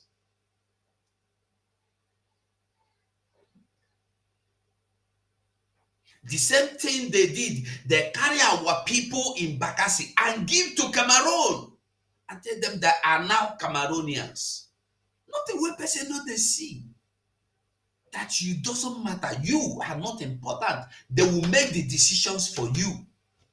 They make the decision for you. They tell you how to live. They tell you what to live for. If you refuse, they will remove you. But thank God for Mazen Nnamdi Kanu and Simon Ekpa, who has come to stood the ground for us. May they come now. Don't call us Northerners. Now, when you see a Jukun man or you see a Lantan man and you say you are Hausa or you are Fulani, he will be angry. He may even draw his dagger. Don't call me Fulani. I'm not Fulani. I'm not Hausa. What we did not know until recently is that when you call a Fulani man Hausa, he will be angry. He will say Banzani. Because he knows that I'm superior to Hausa. Can you say I'm Hausa? But before now, before Buhari came to establish his suzerainty over Nigeria, We all lumped all of them together. We're northerners. And like I wrote some 4 years ago, there's no north. There's no north that we used to know. The north is dead. There's nothing called north anymore. So there's a Fulani now standing on his own. It's standing on its own. There's no more north. If they try any war today, oh God of mercy. Are you getting it? Everybody has woken up. Today, if you be Fulani, you on your own. It's no longer the time they deceive the middle belters to fight Igbo. And everybody have come to their. Even Gowon is out of shame, carrying and swallowing shame and dying in shame that he is regretting what he did to the Biafrans. He is regretting. Even T.Y. Danjuma, they are all regretting. That was why you heard T.Y. Danjuma come out to tell you, fight for your life. If T.Y. Danjuma General, T.Y. Danjuma retired, could come out that fought to keep Nigeria, today coming out to tell you that Nigeria is your enemy, I wonder what you want to get again. You don't understand what T.Y. Danjuma meant in that video? When he told you that the security forces are colluded, that all the security forces collude with the insurgency. He said it. You don't know what he meant? What he meant is that I regretted and I will ever regret fighting to keep Nigeria. And he is telling you also that Nigeria is your worst nightmare. But people will just see it and say, hey. But he have told you everything he need to tell you. Is under assault. There's an attempt at ethnic cleansing in this state and of course in all the riverine states of Nigeria. We must resist it. We must stop it. Every one of us must rise up. The armed forces are not neutral. They collude. They collude. They collude with the armed bandits that kill people, kill Nigerians. They facilitate their movements. They cover them. If you are depending on the armed forces to stop the killings, you will all die one by one. Of the ethnic cleansing mission of the bandits to also continue expanding their land grabbing agenda and to also cripple the economic progress of the people, because plateau of a community here, the number of military troops that will enter and ransack the community and look for those to arrest because one cow has been killed. And now we have 33 corpses and a young boy of less than 5 years who has been beheaded. What has that young boy done to these evil people? We will not run away from our land. Even if they come tonight after us, we are killed, there will still be some people who will talk, and there will be young who will rise again. Amen. And so we ask that the government of Kaduna State and the government of Federal Republic of Nigeria, they should do the needful. They know what they should do to stop this evil. They know it. I have said it, and let me repeat myself again. If by mistake one cow is killed by any of the community here, the number of military troops that will enter and ransack the community and look for those to arrest because one cow has been killed. That is it. That is what people called their country. That is what people said is their loving country. That is what P2B is defending. And he's like, although he would defend it because his family, his goat, his chicken is not even in that country he loves so much. If you love Nigeria, you, as I did so now, I no go gree carry my children, go leave them for Nigeria. God forbid. I no go gree carry my children, go keep them for Nigeria because I no like Nigeria. So when you see me coming out to now telling you, hey, Nigeria is beautiful. Hey, I want to be the president of Nigeria to make Nigeria governor to, I am a liar. That's why when you see people like P2B, Aisha Yusuf, that are telling you how good Nigeria is beautiful, where is their family? Their family is not, where are their families? Their families are not there. Aisha Yusuf family is not there. None of them have their goat, their chicken, even their mosquito are not living in Nigeria. And they are telling you that Nigeria is good for you, but it's not good for their family. Huh? Nigeria is good for you, but it's not good for their family. Oh, I beg, listen, we are now in a place where we must take our land. Listen to the analysis and the truth about this man. When this man made this video, when this interview was conducted, our prime minister now has never emerged to take over the struggle, the restoration of Biafra. But today, I want you to hear. The kind of cohesion you had in the army, the military in 1966, will never happen again in this country, if there is a country at all. You will not find a Hausa soldier now, an Igbo soldier going to Enugu to kill a fellow Igbo. You will not even find an Igbo soldier coming to Ibadan to kill a Yoruba man, or a Yoruba soldier going to Enugu to kill an Igbo man. It will not happen again.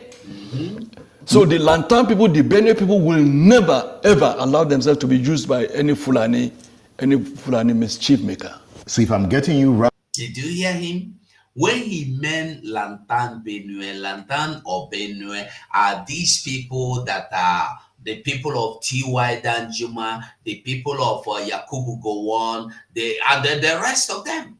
All the key factors in that 1967 to 70 genocide that were carried out in our land are people from the Middle Belt and Yoruba's key factors.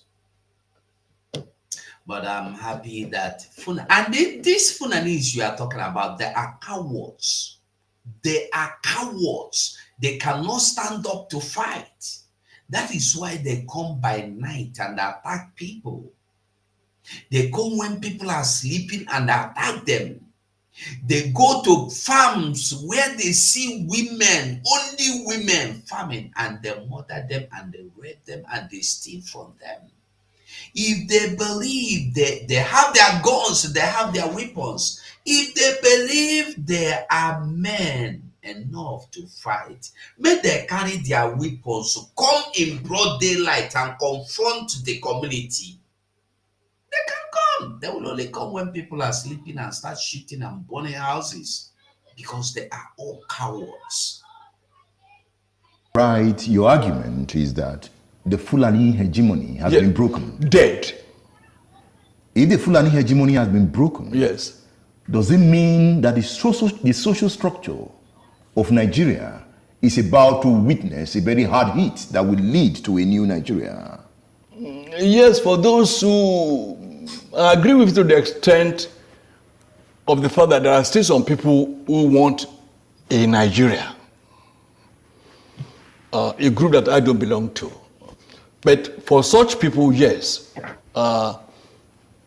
with the weakening of Fulani hegemony, there could be a Nigeria that will integrate the Soba Fulanis, the town Fulanis, and still reconstruct, rebuild, and then have a Nigeria that should be.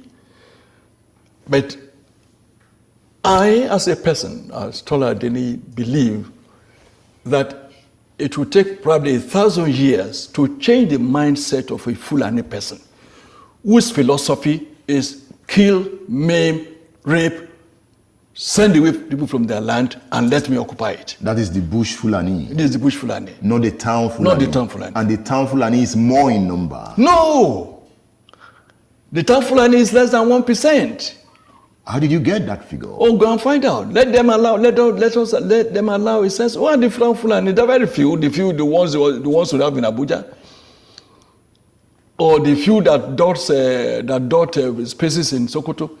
I'm sure that you know that Sokoto, as we speak, is not a Fulani. It's not a Fulani town. Is it not? No, that's a mistake we make. Zamfara is not a Fulani town. There are more houses in Zamfara than Fulani.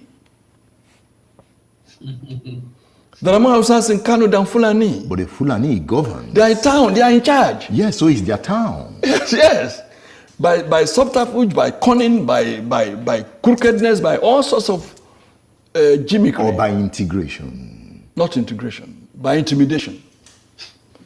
And I said they are politically savvy. What they did to the rest of Nigeria, when they realized that the Fulani in the military, they could no longer use the military to retain power indefinitely. Since they've had power, they had access to the treasury, they say, oh yes, Edmond is from the east, or wherever, brilliant man. He may likely oppose us and contest with us and rival us. Let's make him an ambassador. Let's give him an oil block. Let's make him a billionaire. We padlock his mouth. Are you getting Let's it? get an Abiola. Make him a billionaire. Let's get this. Let's get that. And make them big. They will never be able to look us in the face. Then we can continue. Are you getting the message? So when you see people like Iweanyanwu coming to tell you they are looking for reintegration of the Igbos into political system of Nigeria, and they are looking for restructuring of Nigeria, all these are what they are doing just to please their masters.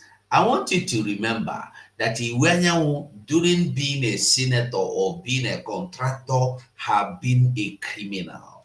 All he has done is just trying to steal and steal and steal.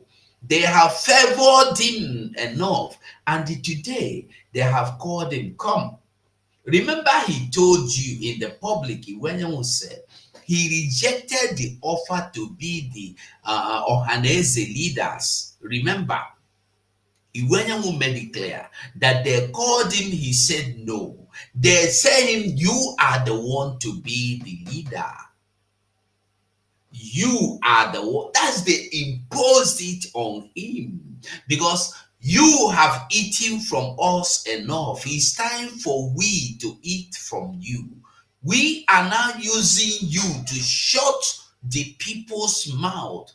We are using you to set confusion. We are going to be using you to destabilize your people. We are going to be using you to deceiving your people, making them believe there is life even in the midst of death. We will use you to make them believe that Nigeria is working, even if you know it's not working. It doesn't count. What counts is what we want you to do. You do. Remember the other elder that said their job is to give hope to the youths. Even if they go to Abuja and they don't respond to them, they will continue to give hope to the youth. You remember that one? Looting the treasury. We can continue. Once when we are in control of the treasury, we are in control of everywhere. So we can hire thugs. We can do whatever we would like. And that is why they introduced what I call plutocracy into Nigerian political etymology. Plutocracy. Meaning? Plutocracy is the government of the rich. Yeah. Oligarchy is the government of the muscle man. So the rich man will employ the muscle men and they'll be ruling. So you have the rich men who will employ thugs in Lagos, who will snatch boxes, who will prevent Igbos from voting, and then they will now have the government. When he tell you this, they never grab a bow. This man another prophet. When this man talk, they never grab it. They never stole it. They never ran with it. 4 years ago. And fortunately, to fulfill the prophecy, last year, it was grabbed, it was stolen, it was hijacked, it was ran with. And people died for it. When with people with foresight, there are people that God has given the foresight to tell you the future of what you claim to be your country, and yet you don't want to understand it. People are dying for not believing the truth. People die on daily basis for believing lies they were told about Nigeria, that Nigeria will work, that Nigeria is good, Nigeria is beautiful. When you hear prophecy like this, you do not want to listen. Because P2B will always be there to tell them, we are going to do our mandate in 2027. That's why they have the plutocracy. But the plutocrats will still be ruling. And the oligarchs will still be their foot soldiers. You know, you've always talked about how savvy the Fulani man is in politics. Oh yes. But you also have savvy politicians in the South. They never had power. They are beginning to have power. Oh yes, now. So they've learned the power they have is still a few of them that, I mean, you can count those who have power on your fingertips. The fact that you have governors, I'm sure you're not referring to having APC governors who are Southerners or PDP governors or Southerners. Yes, that's what I'm referring to. No. Is that not political power? When you are a governor and you cannot give order to your chief security officer, you cannot command a commissioner of police in your state. You are a governor, you cannot pay your judges. You know, judges are being paid in Abuja. You know now that the salary of NTA staff, Nigerian Television Authority staff, all over Nigeria, their salaries are being paid straight from Abuja. You are a director of NTA in Enugu or NTA in Abeokuta. You cannot pay this. You cannot pay the salary of your staff from your office. Which power do they have? That they have to go to Abuja every month to collect dues to pay their salaries. So when we say some of them have power, you have some who have occupied position of power, but they are still just in office. It's only a few of them that are now trying to assert themselves to return, because now they've been pushed to that level by their people. Look at the case of Amotekun now. God save the soul of any Yoruba governor that will publicly go to the street and say, I don't support Amotekun. He knows that his parents will be killed. He knows. Are you listening to what he's telling you? When you hear they're telling you Biafra is able, someone, are you listening to what this man is telling you? Even you as a governor, come out open or in the secret and work against Amateku, they go eliminate your family. Look at it, he said it in the open, not even in the secret. But in Biafra, we focus in our freedom, and we are focusing, our army are focusing on the enemies. Not until Biafra get declared, don't go see what thing go happen. Are you listening to what he said now? I'm going to rewind it for you to hear again. Even if you are a governor, you dare not. Because this is the will of the people. And the will of the people is what these people have taken away from our land, so that they will be able to do what they want. They tread on our will. They tread on our heads. They make sure that our will counts not. That's why they will go and create a embargo for you against your will. That is why we are not important. We don't count. The only thing that counts is what they tell you.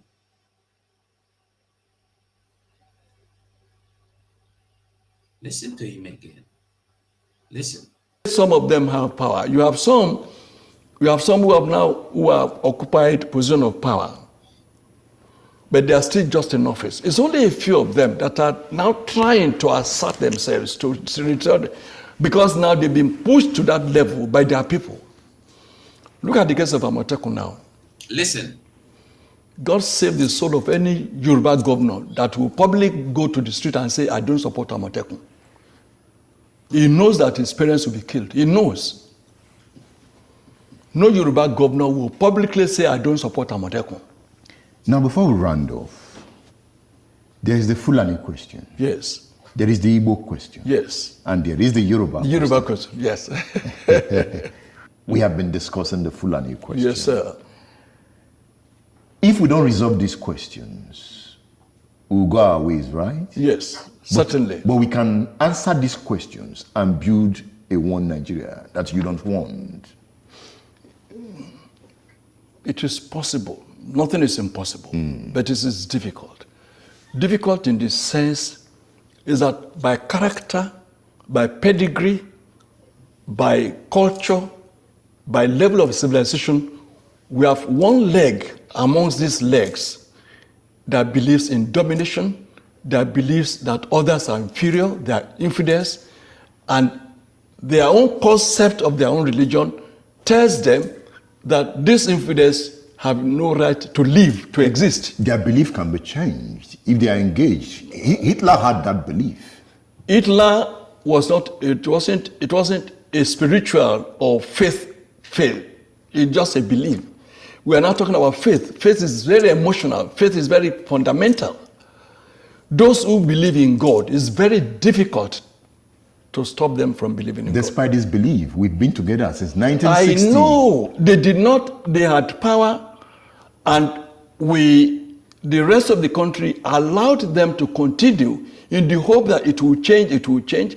But when you now had the great poverty in the north, you now had all these emergencies, and you have all these insurgents and all those, built up, that people now begin to say, no. So that might be the shock that will create the change. It might. I'm not saying it is impossible. I only say it's difficult. It's possible that the 4 million or thereabout Fulani who are terrorizing the rest of the country, it is possible for them to have a change of heart. It is possible. There's nothing impossible. If that happens, it will be a great day. But I don't see it happening, and I don't see it coming. What I see coming is that, like a people who are deaf and dumb, they want to pull the pillars holding a building on themselves and collapse. Teacher Bento has spoken, right? Busola Babel. Yeah. Now, yes, Ugo one them, they were one them.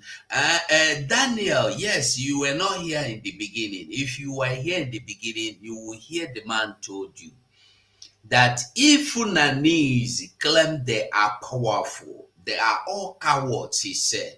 That truly, if they are powerful with their weapons and everything, why have they not been able to conquer Lantan? And I also tell you that these people called Fulanese are most coward people. And then, because they cannot confront anybody, they go with their machine guns, with their AKs, all sophisticated weapons. They attack armless people at night when they are sleeping. What stops you from going in the daytime to attack them? If you are a man, if you claim, and then talking about the warrior, the middle belt you talk about, they were the people that fought us in the war.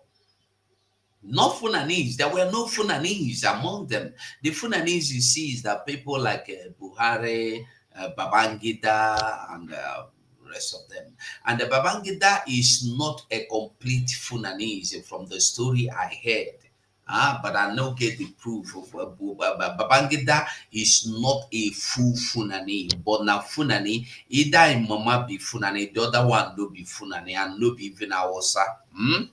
That's why you see him very intelligent and more smart. So these people, they used to come our land for 67 to 70 and committed the genocide. No good day there again. This man made all this and he made it clear. He said a lot of things. He just did the exposition and he had made it clear. And they were former. He made it clear that from what he have said here, he don't even need to tell you. T.Y. Danjuma have told you that your worst enemy is Nigeria. He have told you that your worst enemy are the forces in Nigeria, military security forces. And then forget that, what is his name? What is this one that I've turned to pastor? Former president of Nigeria that have turned himself into pastor. I've forgotten his name. Gowon. Gowon is only like carrying his head and trying to bury his head like ostrich in shame, because Gowon knows that the truth, undiluted truth, is that he made the worst mistake of his life. If he did not make mistake, why did he go back to Aburi? Gowon went to Ghana and went to Aburi, to that place they took the meeting. The place the meeting took place, with Ojuku, that Aburi Accord. He went there and demanded that they open the door for him. They opened the door and he demanded that he should be left alone. And he was left alone in that house, in that office, in that small conference room. He sat there for a while before he called for people to come. He wanted to leave. I believe what he was doing there, he went there to weep. He wept because he would be crying, "Oh God, what have I done to myself?" He went there, spent some time. After some time, he came out and he said, "Let us go." The man said, as he came, the keeper of the place said, he stood still like this and was looking. Regret. He's regretting in pain. And until today, he is regretting in pain. I'm telling you. He regretted. That was why he went there. You understand? You cannot go back. Somebody like Gowon cannot go back to Aburi if he's not regretting or if he's not sober, crying day and night for his mistakes. Who is paying the worst price, or who have also paid the worst price till today? Him and the T.Y. Danjuma. And these are the two major factors wey carry the war. The two major bim where Mother Agui-Ironsi, because they thought that Nigeria was their own. Until now, they have come to realize that Nigeria is not their own. That's why you can see General T.Y. Danjuma telling you that, "Rono, Nigeria no belong to us. Defend yourself." It's only this Gowon that is carrying head like in a bull, or here confess. He shame. Carry part of our people, dash Cameroon.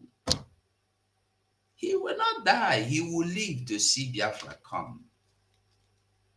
Because like I used to tell us, There are so many people that will come out by the daytime and said, I will never allow the Biafra. I am against you. When they go home in the secret, they cry. They cry the hell out, praying to God, please, God, let Biafra come. Even if I will not be part of it, let it come. You heard what the man said?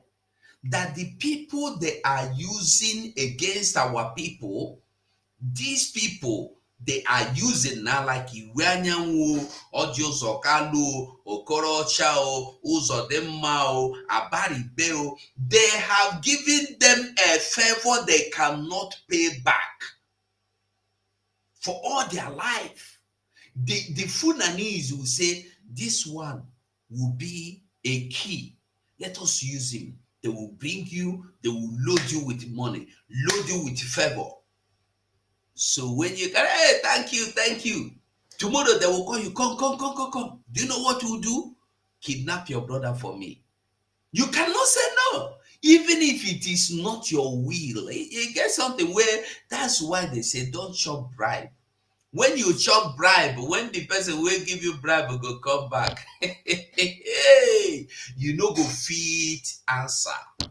You no go fit say no. Nine they do. Thank God for this man. Yes, Busala Baba. Busala Baba. Yes. Nguyem Tol. Nguyen Tolni, Nguyen Kauki, those are my names. Abba Sahid. Abba Said, yes. Pseudonyms. Yes. You've always been on the fire line. Well, in my own small way. Making your point. Yes, sir. Contributing to national development. Yes, sir. Yet not wanting power. No. I don't want power. I don't need it. You don't like power. Influence is better than power. Weep no child, Ngugi Watyongo. Yes. I made it into a play, a television play in 1967. And we have children still weeping here. Your artistic spirit will not die, right? Amen. You continue to write. Yes, as long as I live. And you will continue to be blunt. Forever and ever. Will you write another big book? Yes, in the Belly of Vampires is about double this size. This is 1,300 pages. And the Belly of Vampires is 2,000 plus. This weighs 5 kilograms. That one is going to weigh 10 kilograms. We need to use our car to come pick them. Carry them on our heads. That's right. Are you sure we can hold them to read them? You don't like us holding your book. It must be on a table. That's right. That's why they are big. Yes. You wrote, look at what you wrote here for me. Yes. You want to read it or I read it? I said with profound affection and admiration to Edmond Bilo, a phenomenal broadcast journalist, an iconic polemicist, uncompromising public speaker, fiery visionary and revolutionary, with unimpeachable integrity. Thank you, sir. Thank you. I appreciate you, sir. You're welcome. Thank you for featuring on State Affairs. Thank you so much. Thank you. You are appreciated. Thank you. All right, this is a program. Anyway, not only this, any of this man's program, and Obilo, I think he should be Igbo. He should be Igbo man. Maybe grown up in Yoruba land or something. Maybe all his videos are very educating, very, very educating, very, very educating. Well, like I said yesterday, I found the video of our Prime Minister, BMO, they were Mazi, they was where he spoke about to P2B, and I think it will be good if we watch it. So later this evening, I've been here for 2.5 hours, headed on the bank. Make I fit stop small time. If not, I for say make I they go. So make I stop small time because my system don't hot. So we go see later this evening. Maybe in less than 2 hours, I will come back. We go stream that video. Make we watch our Prime Minister where he talked about P2B. He spoke about P2B. So I want us to understand that anything atondewo, onye enema, ndewo. Everybody here today, I greet you anywhere you are watching from, and I love you all. I beg everybody, we have no choice but to fight for our freedom. If you watch this video from beginning, this man made it clear to you that you need your freedom, and this video was about 4 years ago video, maybe 2020 or 2019 video. So, and when you listen, the man just explained everything as if he knew that Simon Ekpa, Wapoda, criminal, Onyoshi, Ekberima, bastard, and what again did they call him? Everything bad, what they call him. Is ready to experimentize, criminalize, unusualize everybody into Biafra. Yeah. And then Biafra is here. All we need to do is to support financially those of us that have this money and they are not bothered about what is happening. I don't know. People like She Priest, Obi Kobana She Priest, saw, is seeing, is hearing, Ona is understanding, is eyeing, is seeing, is looking what is going on and what has been happening in Lagos. He have the guts to go and go to Lagos today and start building. And you see that people don't have common sense. Common sense. You see that in Lagos, they are pursuing your people away and you are coming in instead of building your land. Instead of protecting your land, you are working against your land. How long will you people run away? We in exile are trying to come back home. You are running away. You have the resources to fight for this freedom. Bring it. Bring it. Bring it. Bring down your resources so we can fight for our freedom.